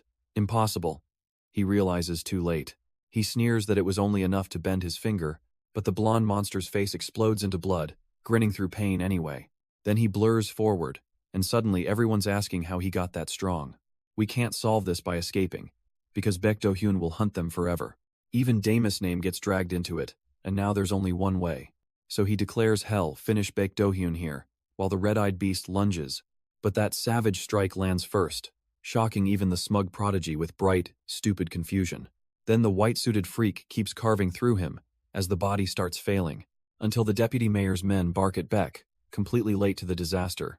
His hands suddenly smash Baek's face, and the smug freaks finally panic. While he screams through blood, yet still acts like pain is optional, then the white-suited monster rushes on, carving him apart mid-lunge, until Baek staggers alone through the hall, his arm ruined and pride worse, but he still lands one brutal hit, snapping the arrogant bastard backward. And now Miracle Man just stares, red-eyed, untouched, disgustingly calm. Unbelievable, they gasp, because Trash got polished and started talking big. Go on, try, he taunts, as that shredded monster keeps advancing. Then the red-eyed freak roars about Baek Do-hyun, blessing power activating. Baek, do white, do, law, hyun, virtue, they chant, absurdly reverent, while the temple elder sells pure whiteness like it's cosmic wisdom, then smugly insists he isn't just anybody, not even human apparently, but a god. And now every prayer dork in the hall eats it up. As the crowd bows hard, he boasts he's the one apart from them, and orders them to follow, worship, and basically hand over their brains, because Baek Do-hyun will save them, he declares, grinning like a lunatic, while that pale monster stands transformed, veins lit under the blue glow, and below, the hall erupts into panic, bodies shredding as blood flies. Huh? Then a fist rockets in, and somebody screams Baek Do-hyun while getting folded. The believers go feral, hammering the door, screaming prophecy like maniacs, while the poor guy inside panics, begging Baek Do-hyun to save them. Then something slams the door apart, and he gets rocked on impact, as the others howl for Baek Do-hyun, praying he's still alive. But behind the storage room, Damus' mother kneels over hidden cash, and the cult's whisper turns to disbelief when Baek Do-hyun is mentioned. So she bolts through the aisle, clutching money while everyone shouts, "Move," because the cult leader's apparently running off with the cash. Wow. And they crash into him, gripping his jacket as he protests, "I am," before he finally snaps, "I am," like that fixes everything. The tied-up cult leader shrieks, burning alive, and wow, that confidence evaporated fast. Flames climb higher as he keeps howling, because karma apparently brought gasoline. Then he panics, screaming that she's enraged, clutching his chest like a drama king. Below the fire, the cult babbles about Baek Do-hyun, and the goddess is furious. His face melts into pure terror, while the crowd keeps yelling to gouge him out.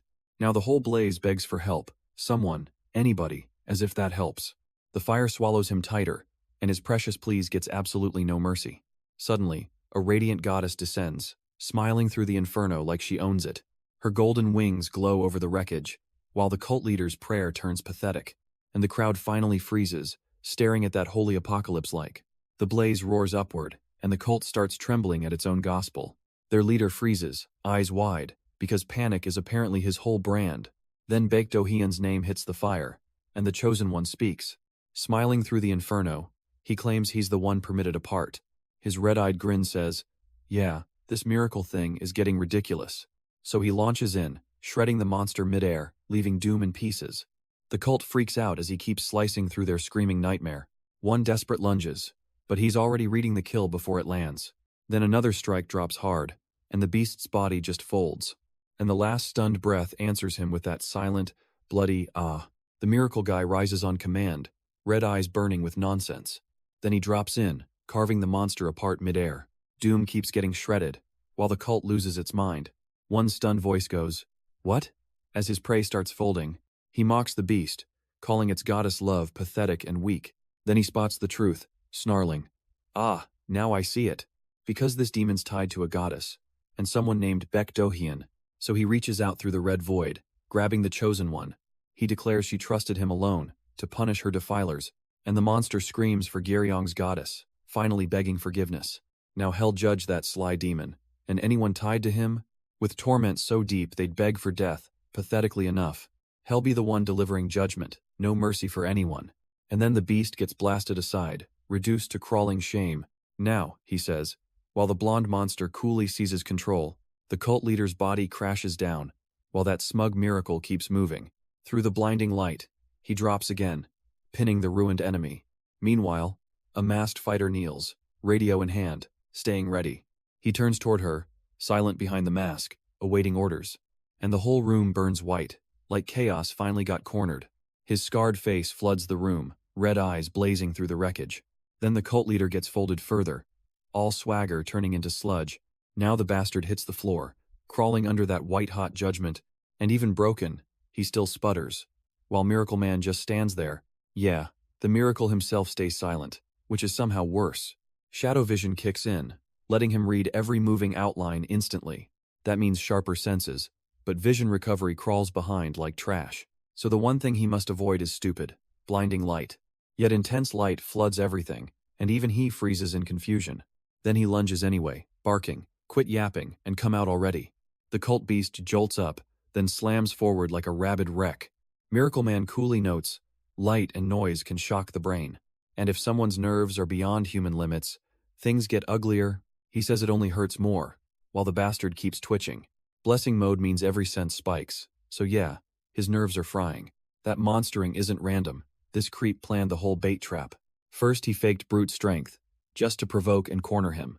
Then he went feral, forcing Miracle Man to awaken this body. So now Miracle Man wonders if every piece of this was part of the plan, and the answer roars back, with a guttural scream from hell. "You're right. Your strength and speed are far above mine. And that's exactly why he says you're deeply loved, not lucky, because your power protects, while his body just stands there bleeding. But don't get smug. This creep was never brute force alone. He baited the monster, forced the awakening, and planned the whole circus.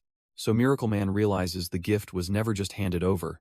It was built stronger than the power received, much stronger. Than 3 hours, 27 minutes later, that fist stays clenched, and the blood-soaked blonde freaks out, still glowing with murderous red eyes, before he rockets forward, ending the cult's confidence in one brutal swing. He slammed Baek Do-hyun down, and the whole cult burst apart. Baek Do-hyun became the label for that wreck, not a threat anymore. Beyond recovery, huh? Miracles really do humiliate overconfident trash. Ryu Min-sok calmly called it eliminated, red eyes still ice-cold. Meanwhile, the stunned ally stared at Baek Do-hyun's collapsed corpse. "You're truly astonishing, Ryu Min-sok." "Yeah, no kidding. Thanks to you, Captain Shin," he adds, "because teamwork did exist." "No," comes the reply. "You gave me Baek Do-hyun's information. Even blind spots and seizures couldn't save that monster from him." Still, someone mutters Baek Do-hyun won't stay down that easily. The reason he beat Baek Do-hyun is simple. He stayed terrifyingly ruthless, because that monster was stronger than Baek Do-hyun, and he knew it, while the others stared at the collapsed body, blood still pooling beneath him. Then the corpse burst apart in a grotesque final tantrum, and Miracle Man just smirked, like, "Wow, even dying, you're dramatic." Because from that grin, the whole monster routine was already over, but the red smear kept writhing anyway, screaming for one last miracle, as the blast of gore and rage hit the wall, leaving the white-suited freak standing there, while the armed ally steadied himself, and the black-haired guard snapped, glaring hard, basically saying, "Get up." The monster's shell convulses, but Miracle Man stands there, bored and untouched, and everyone's stunned, realizing Baek Do-hyun's still breathing somehow. Then the black-haired guard blurts Min-sok, while the survivor insists it's him, because that thing, he says, isn't human anymore, just a creature. Even worse, he recognizes Baek Do-hyun's true nature and goes pale. That elite creature was already exposed, and the white suit only proves it. So the black-haired fighter lunges, screaming for them to run now. But he keeps explaining it's a tardigrade, with some absurd special trait. The creatures remain spiral away, while Miracle Man and the others keep moving. Then, smash cut to cheers at the public stage. Because the city's already celebrating, so, the guards whisper, while the crowd already feels something ugly brewing, and 3 hours late, they pretend nothing went wrong this time. Yeah, sure, because Baek Do-hyun just got busy, apparently. Then the tower explodes upward, and everyone finally loses their bravado. The expo tower collapsed, and that thing? Absolute nightmare material. Screaming spreads through the floor. As panic turns the whole plaza brittle, one guard freezes, and the monster keeps devouring the room below. Now they're yelling for Mayor Baek Do-hyun. Like that helps anything. People sprint in every direction, while the beast barrels through the chaos, and then the blast lands, punching that monster back into smoke. Here, he shouts, lunging straight for Baek Do-hyun like a menace, and the blast erupts behind him, turning bravado into screaming rubble, while he swings through the smoke, dragging chaos like it owes him money. Then he lands clean, blasting the motorcycle apart with cold precision. As the monster keeps screaming, he rides straight through the wreckage, only for his stare to sharpen, sweat beading under that ruthless calm.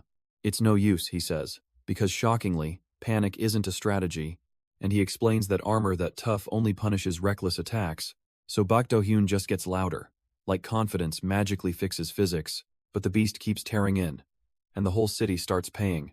The monster barrels down, and that jaw alone screams horrible decisions, but the armored biker slips under it, dragging the beast off balance.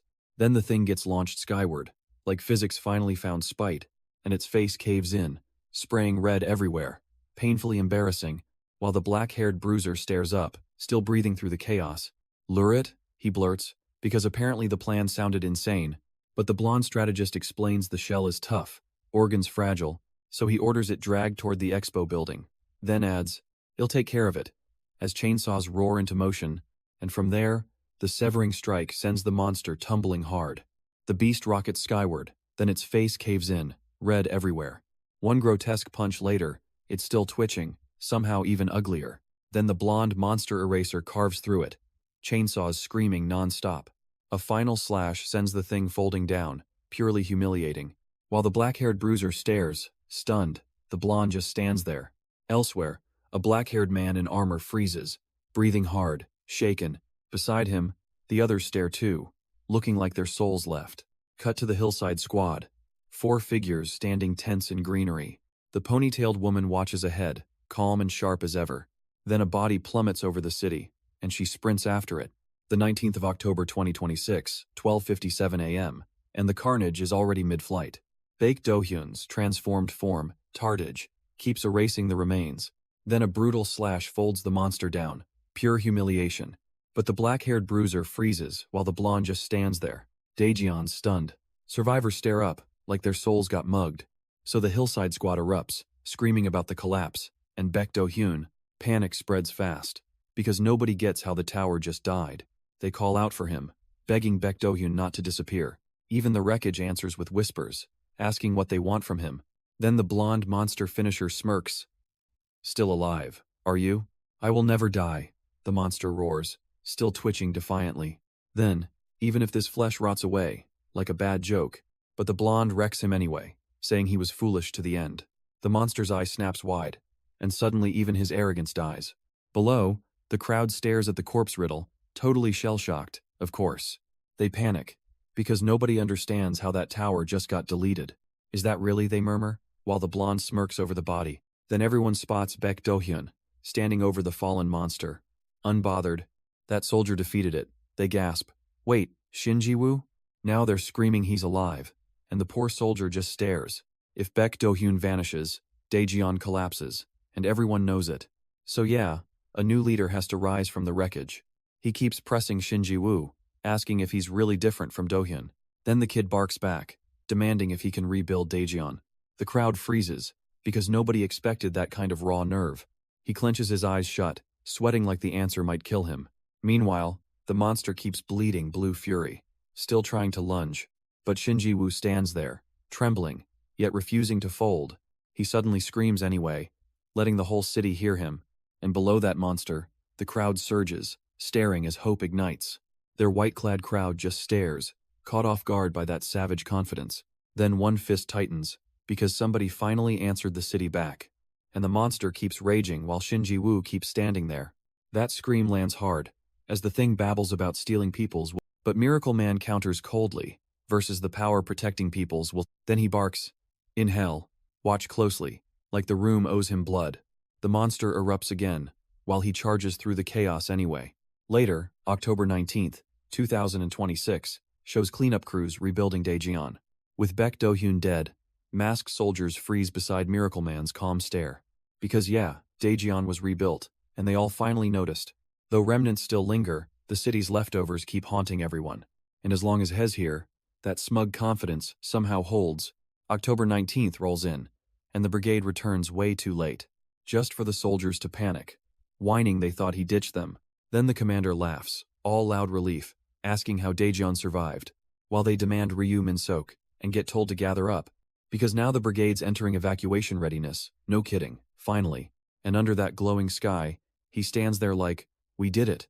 Then the quiet balcony settles in, his hand hanging by the glass. Despite all the chaos, ups and downs, they actually made it.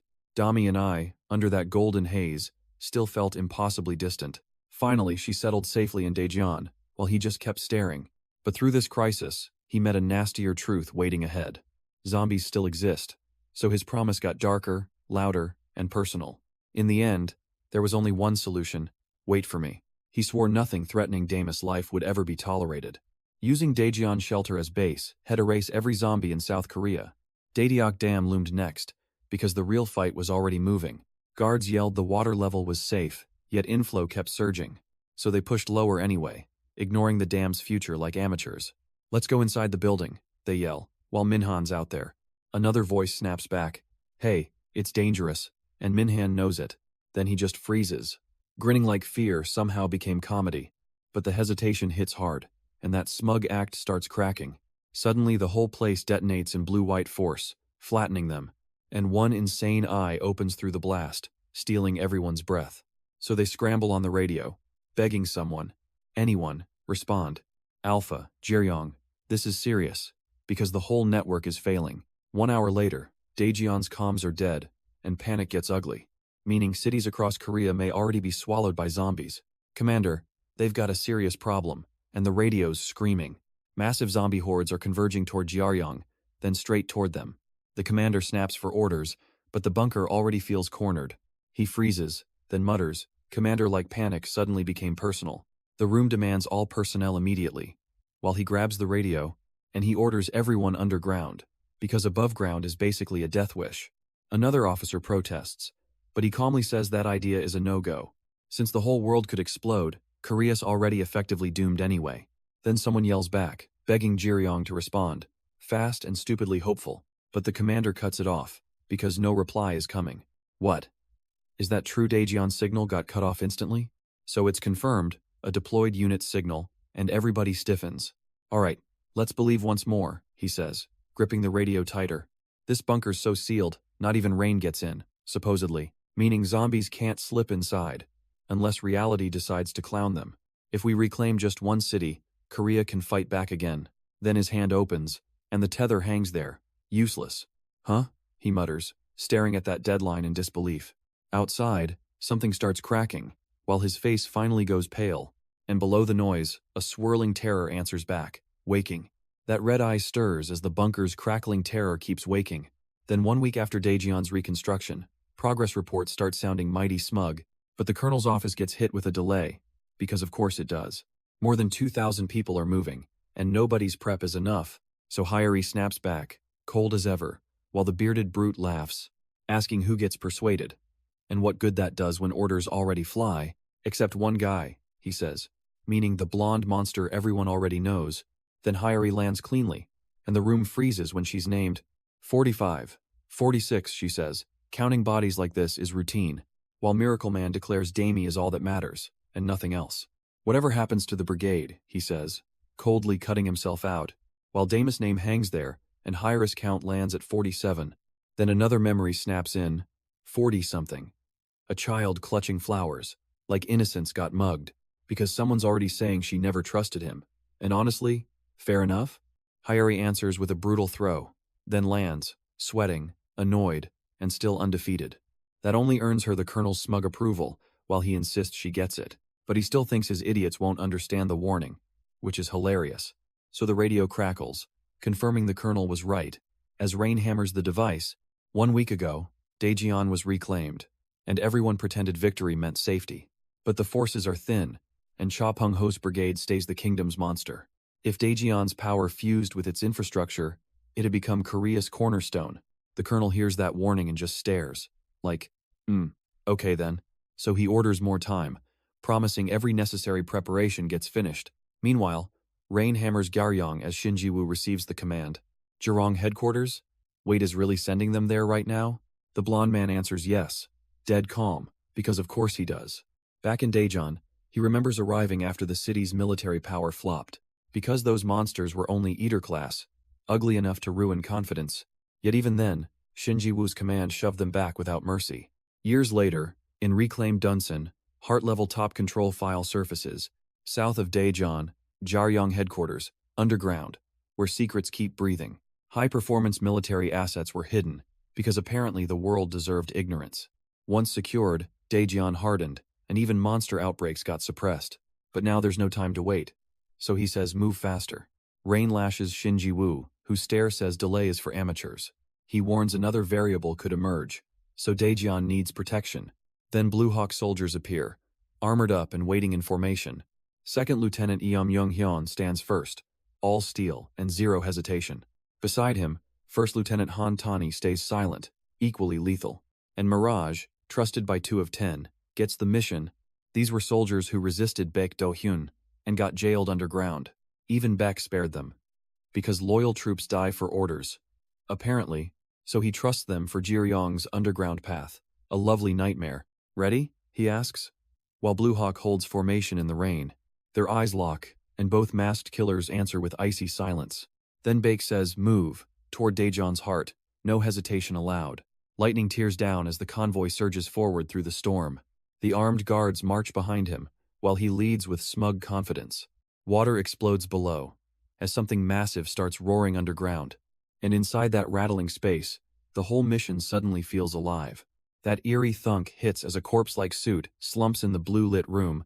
Then the underground route answers back with a violent, waterfall-sized roar, and the tunnel's hidden current surges like it finally woke up, cracking the rock walls as lightning-like force tears through Gyeoryong, blasting the whole corridor awake, because subtlety clearly died down there first, until the power snakes over headquarters, turning the mission into a spectacle, where the classified underground zone opens onto a swarm of stumbling freaks, and the first gunshots rip through them, dropping the shamblers fast. Bodies keep twisting and spraying blood, while the squad doesn't even flinch, because those front toward enemy chairs scream exactly how ugly this gets. The first blast tears through the swarm, and bodies launch like trash. Gas mask soldiers push through the smoke, because apparently panic was optional. Monsters get shredded mid-lunge, blood painting the corridor in chunks. One boot slams down, finishing the job with terrifying, ruthless precision. Another freak erupts under fire, and the squad barely even slows. One zombie shrieks as rounds crack its skull, embarrassingly ineffective as ever. The masked advance keeps rolling, guns flashing while corpses stack up. Cha Hyeri exhales hard, finally seeing the chaos settle around her.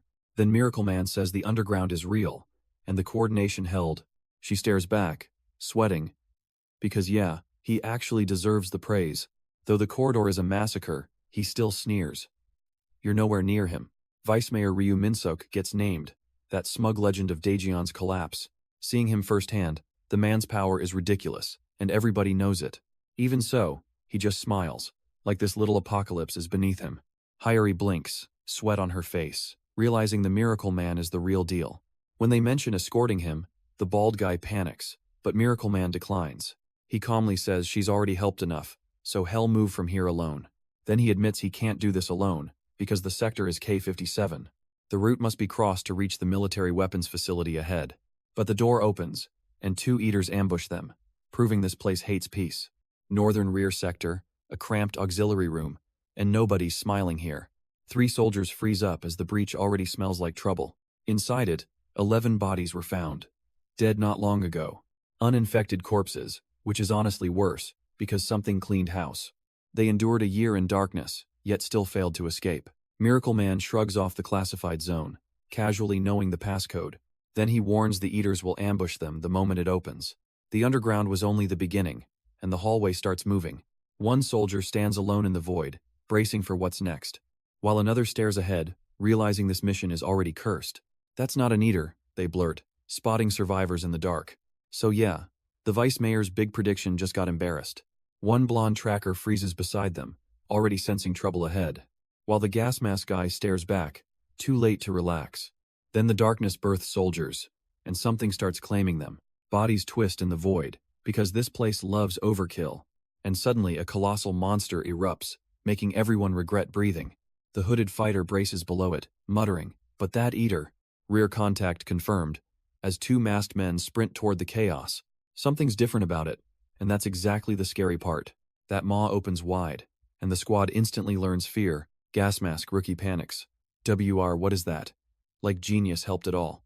Then the parasite grabs him, and his eyes go pure nightmare. Even the lieutenant freezes, while someone stammers, "Lieutenant Eom?"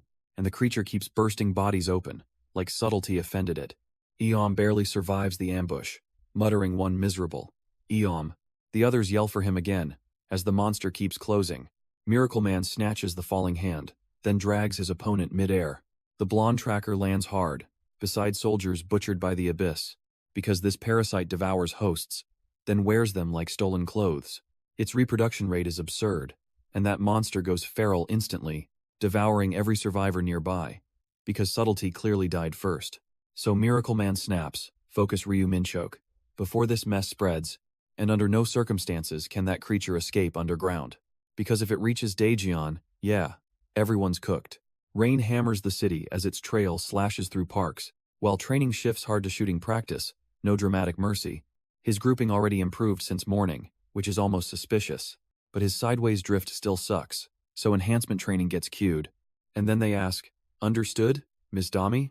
Like that's normal?" "Yeah," she blurts, looking stunned, like the drill finally worked. Then he demands the answer, and she folds under pressure. "I know," she gasps, admitting regular girls would've crumpled already.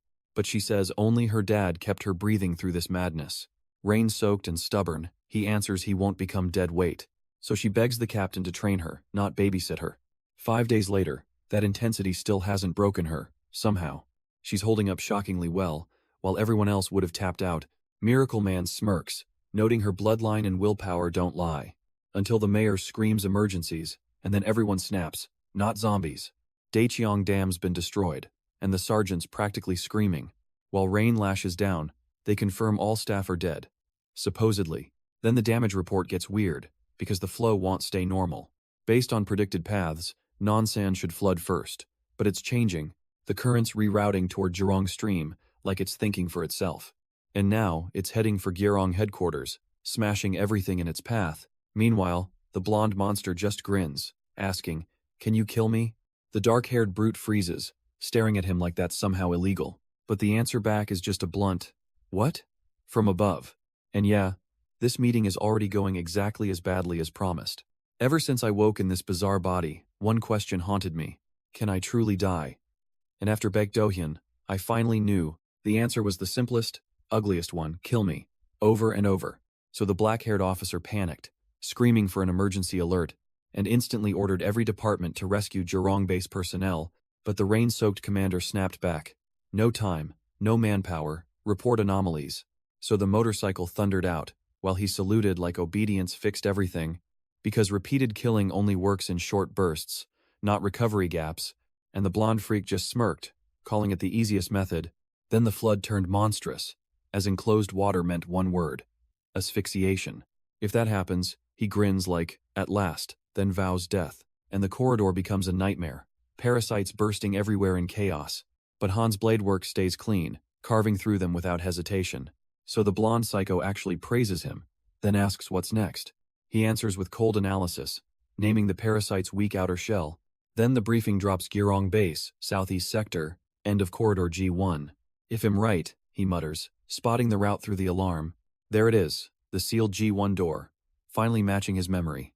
And he snaps the code, screaming G1 while the blonde girl panics. The terminal sparks open, because of course the answer was right there.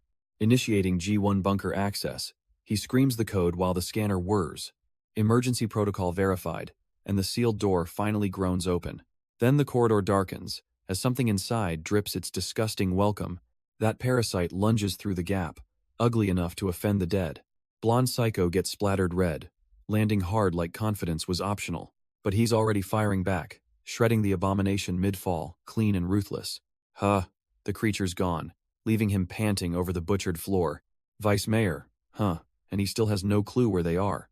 And why, just why, he stares down the ruined hallway, annoyed. While the answer arrives, this bunker reeks of secrets, not mercy. Didn't you come inside? And that smug question hangs over the writhing horror. Blonde Psycho snarls back, teeth bared, because subtlety clearly died first. Then he gets splattered as the parasite tears in, ruining his whole vibe. But he's already raging through it, shredding the thing mid-fall, ruthless. Still panting, he stares ahead, like chaos personally offended his schedule. Because the vice mayor's clueless, and this bunker keeps swallowing every answer. Outside, rain hammers the city, while those hidden secrets keep festering. One boot slams down, and now he's moving fast. No hesitation. Black-haired guy snaps at him, screaming, "What are you doing right now?" "A way to kill you," he fires back. "Why ask me that?" "Hero Shinjiwoo," he says. And suddenly the room feels strangely personal, because this guy keeps praising him as righteous, responsible, and annoyingly noble, then admits Jiwoo changed after Baek Do-hyun, like growth finally hit him hard. Now he asks the mayor to notice it, while Jiwoo stands all business, and confesses he may lose sanity, becoming completely uncontrollable. A lovely red flag, so he begs the mayor to kill him, but still wants to stay dad. To Dami until the very end, because apparently guilt is his favorite identity. Then he clutches his chest, saying he does not want to become a monster, and Dami would remember him that way. While his body mutates into horror, until the thing erupts screaming, exploding into the parasite-fueled nightmare, naturally. But don't worry, he snarls, still fighting the scream inside. "I still cannot become a monster," he insists through trembling teeth. Then the parasite answer roars back, swallowing the whole hallway. Razor limbs whip out, and bodies start flying like trash. Every strike gets faster, redder, uglier, and way too efficient. Until Damus' world is restored, he mutters, "I may die, but I cannot die, not with that thing still crawling." Ryu Min-sok, parasite mode activated, and the blonde freaks out. So he charges straight in, while the battlefield turns into meat. Then one final scream tears through him, because restraint just lost. His claw tears in, and the parasite shrieks like garbage. Then another burst of red flesh erupts as he keeps pressing. Bodies slam outward, because restraint already snapped, and nobody's laughing now. He lunges forward, screaming through the blood haze, eyes blazing. Above him, monstrous limbs sweep down, but he threads the gap. That freaky face buckles as he caves in the next target. The whole mass writhes, twitching, while he barrels through without slowing. Now the parasite's eyes widen, realizing this isn't a warm-up anymore. He drives one last brutal hit, and the thing starts collapsing. Then it slumps back, while he stands there, still feral. Miracle Man's scarred face hardens, eyes blazing as he keeps surging forward. Parasite flesh bursts beside him, because subtlety died a hilarious death. Chihayeri jolts in place, staring at the blue-lit bunker like, "No way." Then she sweats, realizing this maniac actually found their hidden command room. He plants himself in the corridor, rifle ready, body dripping gore and confidence. And here comes the apology tour, with him strolling in asking if she's okay. She explains the GI bunker, the command room, and the Republic's last stand. But then she snaps, seeing his face matches theirs, and panic spikes. He admits he's infected, while calmly standing there like that's barely inconvenient. Still, he shrugs it off, because his body already suppressed the curse.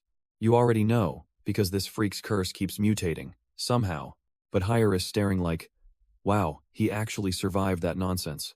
Then he smirks, drenched in parasite gore, like death was just cardio, and admits this feels different from every past death he's had. More like being yanked back from the edge, while monsters pile on. Exactly like that time, when the swarm boxed him in again. Except this time, the feeling's the same, not the situation. Because Damus will still drags him forward. Apparently his lifeline, maybe she's the one keeping him alive, and that's just pathetic. Anyway, looks like even this airtight bunker had a variable. In my past life, this bunker held something worse. And two soldiers, their corpses sat there like trophies, while one begged where'd everyone go. Then the corpse stared dead-eyed, and asked about an authorization key, because something in this bunker clearly went feral, and he survived it.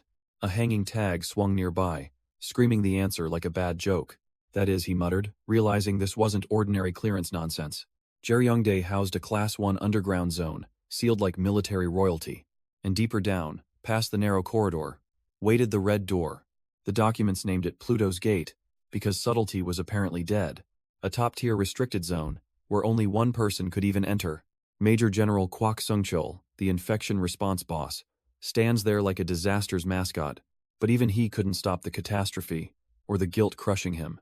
So he smashed the only authorization key, then bolted straight into death, except now that key's still intact, lying there like someone set him up, and Miracle Man snatches it up, staring like, seriously, why would anyone leave this? He turns, jaw tight, as if the bunker itself is daring him closer, then something deep inside groans. And yeah, that sound is never a good sign, while helicopters thunder overhead, rain hammering down on the chaos below, and the squad yells, "This is Alpha," demanding answers from the wrecked comms. Because since Daechang Dam collapsed, that surge has been flooding Jiryong Stream. Flooding's already choking the Jiryong zone, so yeah, great timing.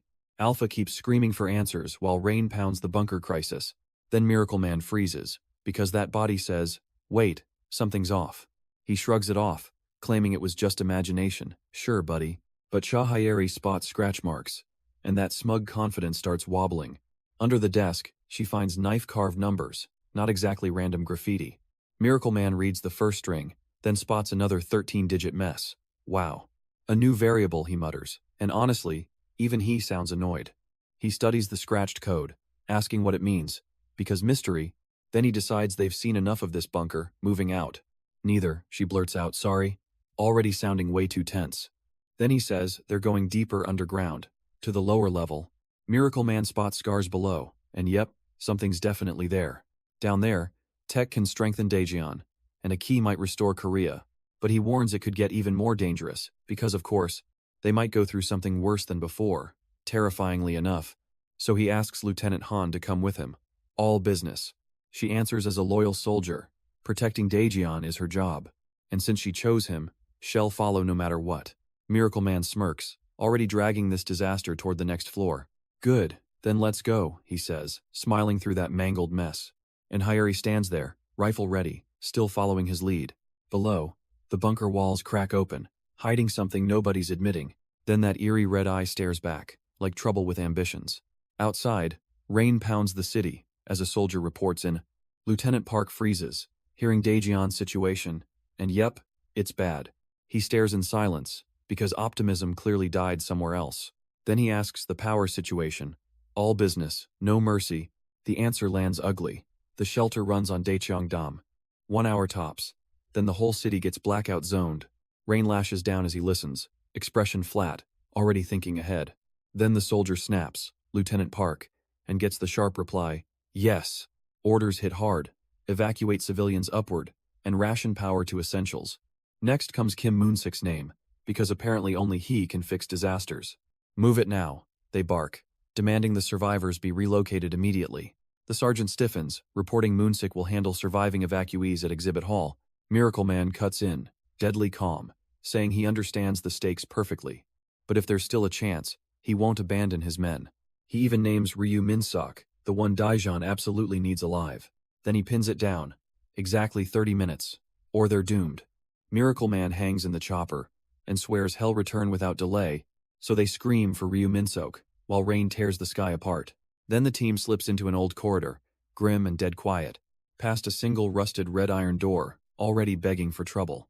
The keypad sits there uselessly, like it's guarding its own ego, and that plaque confirms it. Pluto Room, a place nobody touched, for 33 years, until his rifle nudges the door open, while Cha Hyeri freezes, because even she feels the nightmare here. They call it Pluto's Gate, but the real secret has another name, Ghost Stock, where rows of hidden horrors wait under the radiation sign. That wall mark, and those missile counts, already screaming trouble, huh? Beside the red door, he spots an English inscription. Suspiciously neat. Pluto Room. Red Moon Complex. Top secret. Like secrecy needed a trophy. Then he remembers an old newspaper article, because apparently history bites. In 1958, US nukes were deployed in Korea. Surprise. Surprise. And up to 950 warheads were stashed below, just sitting there. No way, he mutters, staring at that absurd, buried arsenal. How was that even possible, with all those shells packed inside? One thing is certain, he realizes. The monsters were never removed. They're still here, and that's the nightmare nobody wanted opened. That power hits like a curse, red-eyed and smugly unstoppable, because one slash can end this outbreak instantly. Apparently, sir? He pauses, sensing something off, and Hyeri stiffens beside him. What's wrong? She asks. But he's already unraveling his own body, fingers twitching as he mutters, that wasn't even me just now. Get a grip, Ryu Minsok, he snaps, forcing the strange surge back. This power kills zombies. Sure, but not just Korea, oh no. It could wipe out the entire world. And that's the fun part. Then he spots another red door beneath the railing, hidden there. So now it's report HQ, or dive below and pray. Nice to meet you, he smiles, and wow, that's never ominous. Then the hall answers back with a chilling, welcome, as the soldier strolls in, grinning like a total nuisance. Hyeri stiffens, hearing the name, while the blonde asks why he's here. And before anyone finishes, the scarred brute starts muttering, you. Who are you? He growls, still acting cocky for somebody leaking confidence. Then his eye twists, and he realizes something's horribly wrong. Imbusted, he snarls, unleashing that grotesque monster form. The transformed freak lunges, but Miracle Man stays locked in and ready. So the beast gets dropped, leaving nothing but busted shame and rain. Who the hell are you? The monster sneers, acting bold for once. Then it erupts with laughter, all teeth and zero dignity. But Miracle Man just stares, like, yeah, you're still nobody. That thing lunges hard, and gets blasted mid-rush. Pathetic. Even the blonde jerks at the giant eye, thinking, what is that?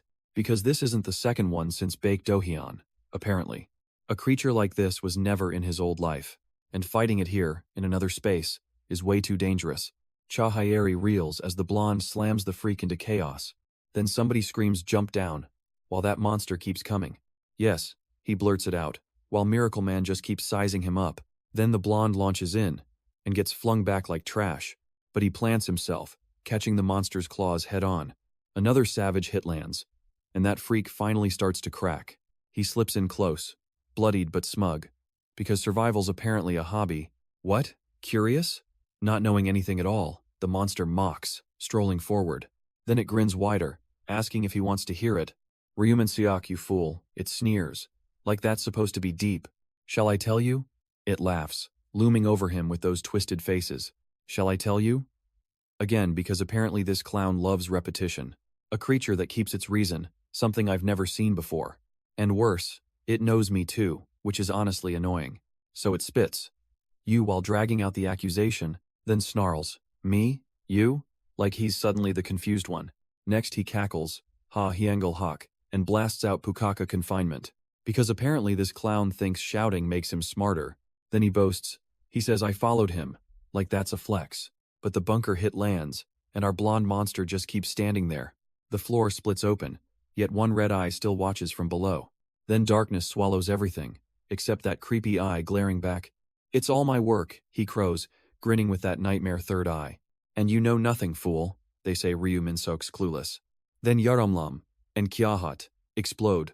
As that monster mobs him, he rockets through the hit, but the blonde freak still won't fold. So annoying, he sneers, eyeing that smug glare like garbage. Do you know what you are? You're nothing, he hisses. Baek Dohyun, the name lands, and the blonde finally flinches. Then the floor erupts, tossing bodies while he twists upward.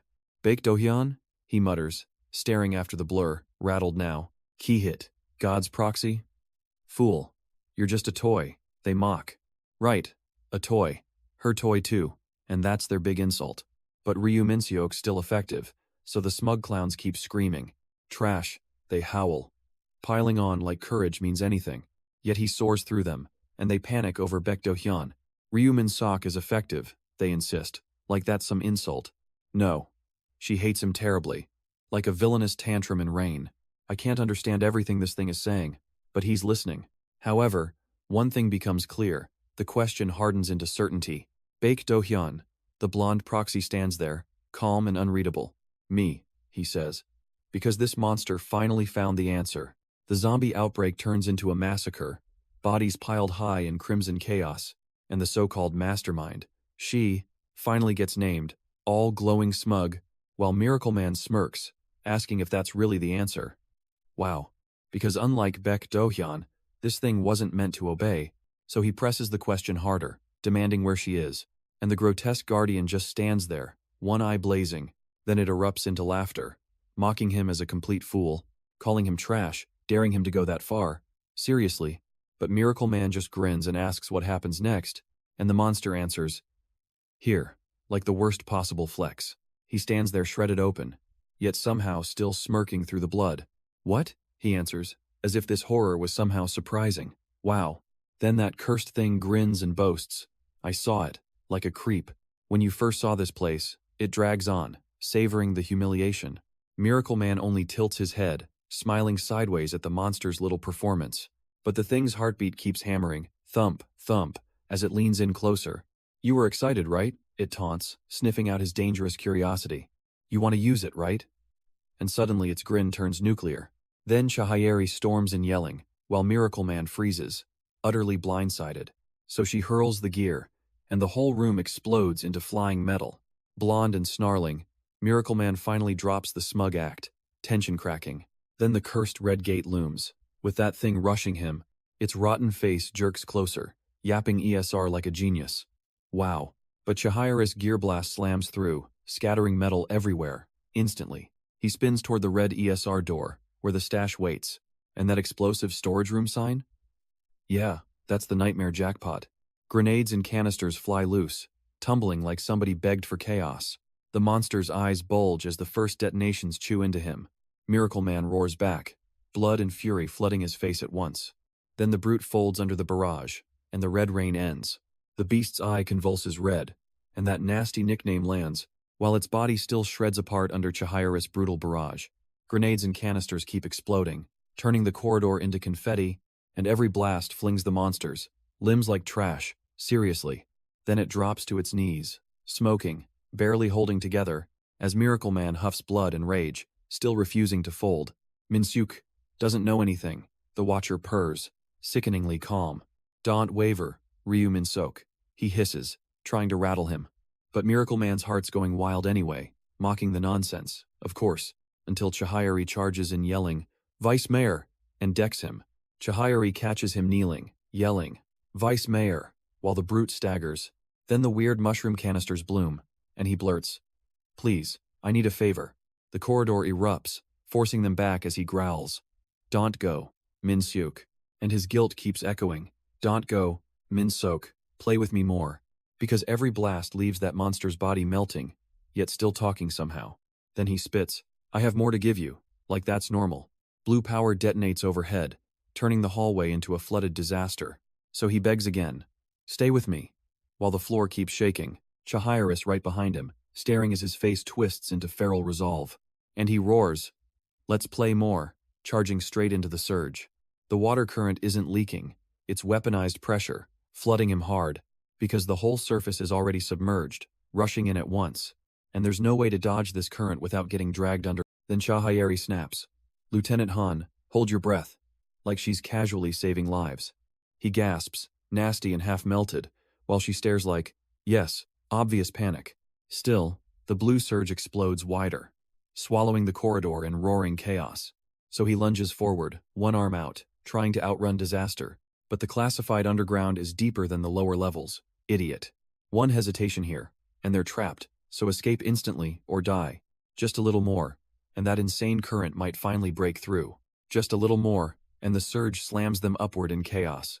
But the surface is already drowned, so this escape is pure nightmare fuel. Ryu Minseok strains through the flood, while Chahayeri hauls the fight forward. "Get to the surface quickly," she snaps, and he answers, "Don't." Then the monster's eye flashes red, realizing it reached them already. So it really was still alive, and Miracle Man turns, furious again. His face hardens fast, blood and water streaking off every scar. Then he snarls, "Think later." Ryu Minseok, ignoring panic like a pro. Above the storm, a helicopter hovers over that brutal blue wreckage, and with one wild swing, he blasts the beast and dives through. Miracle Man glares through the rain, then rockets down beside the monster, while someone screams, "Lieutenant Han," as he keeps flipping midair, and he snaps back, "How did you get up from that water?" The blonde beast crashes hard, but somehow just keeps breathing, pathetic as ever. The vice mayor, he's still," they stammer, gulping, panic. "Underwater," echoes out, and Ryu Minsok reaches up toward that eye, while Miracle Man snarls. Even after 100 lifetimes, don't you get it? No matter how hard you struggle, humanity is destined to die anyway. It's the will of the almighty her, the absolute future already decided. Obey, become the perfect zombie for her. Only then Damie will live. Water explodes upward, and the whole rescue starts roaring like a monster. Then Miracle Man drops through rain, already blood-deep in impossible momentum. The helicopter slices past, while the flood keeps detonating below. Cha-Hyeri stares hard, realizing this lunatic still has zero fear. Inside the van, bodies keep convulsing as the infection surges. Miracle Man grins into the headset. I'm sorry, Vice Mayor. Cha-Hyeri chokes on the aftermath, but can't deny the madness. A dead hand slams down, and somebody mutters they'll never adapt. The ruined survivor crouches there, while Miracle Man's blue strike hangs overhead. And finally, the report lands. 1 dead, 1 saved. Miracle secured. The floodwaters swallowed Jaryong Base, then vanished like a bad omen. Daejeon stayed blacked out for 3 days, and nobody looked smug anymore. By November 5th, the dam rebooted, like chaos never happened. 5 days later, the underground route opened, all cold and lethal. Miracle Man's team pushed through the dark, because quitting wasn't an option. They returned once again to Jaryong's depths, where the mission kept breathing. Blonde and black-haired soldiers advanced. With that smug little confidence intact, Miracle Man turned, red-eyed and scar-marked, already 1 step ahead. Cha-Hyeri watched him closely, rifle ready, realizing he meant business, and her sweat said it all. This miracle was still terrifying. The approval key for the red gate, and Han gets handed the problem. He hesitates. Like, me? While the blonde girl sweats through the awkwardness, then he explains the weapons should strengthen Daejeon, not wreck it. So he says keep it secret, until that door finally has to open. Down in blue-lit Gyeryong, he stands alone, staring over the city. Meanwhile, Damie wonders if her dad changed at all, and maybe he did. He admits she felt it too, ever since the flooding at Jaryong. Nope, it's not just a mood swing, and her, says enough. Her face tightens, realizing this feels bigger than words, bigger than comfort. And him? Yeah, he's become even scarier now, somehow. Hey brat, the voice crackles, and his irritation spikes instantly. Then Miracleman hears telepathy, while Damus' name gets thrown like poison, so he snaps back, accusing them of turning his daughter into a zombie. The monster grins, asking what that means. Like this is a joke.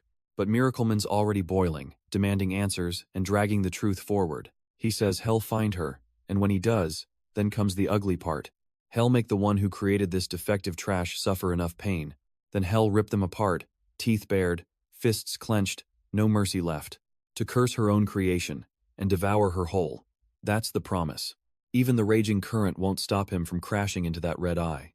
He detonates the corridor with raw force, shards flying everywhere. Then, that scarred mouth stays flat, like Mercy's already dead here, while red eyes glare through the rain, boiling for payback. And the report finally lands. They found it.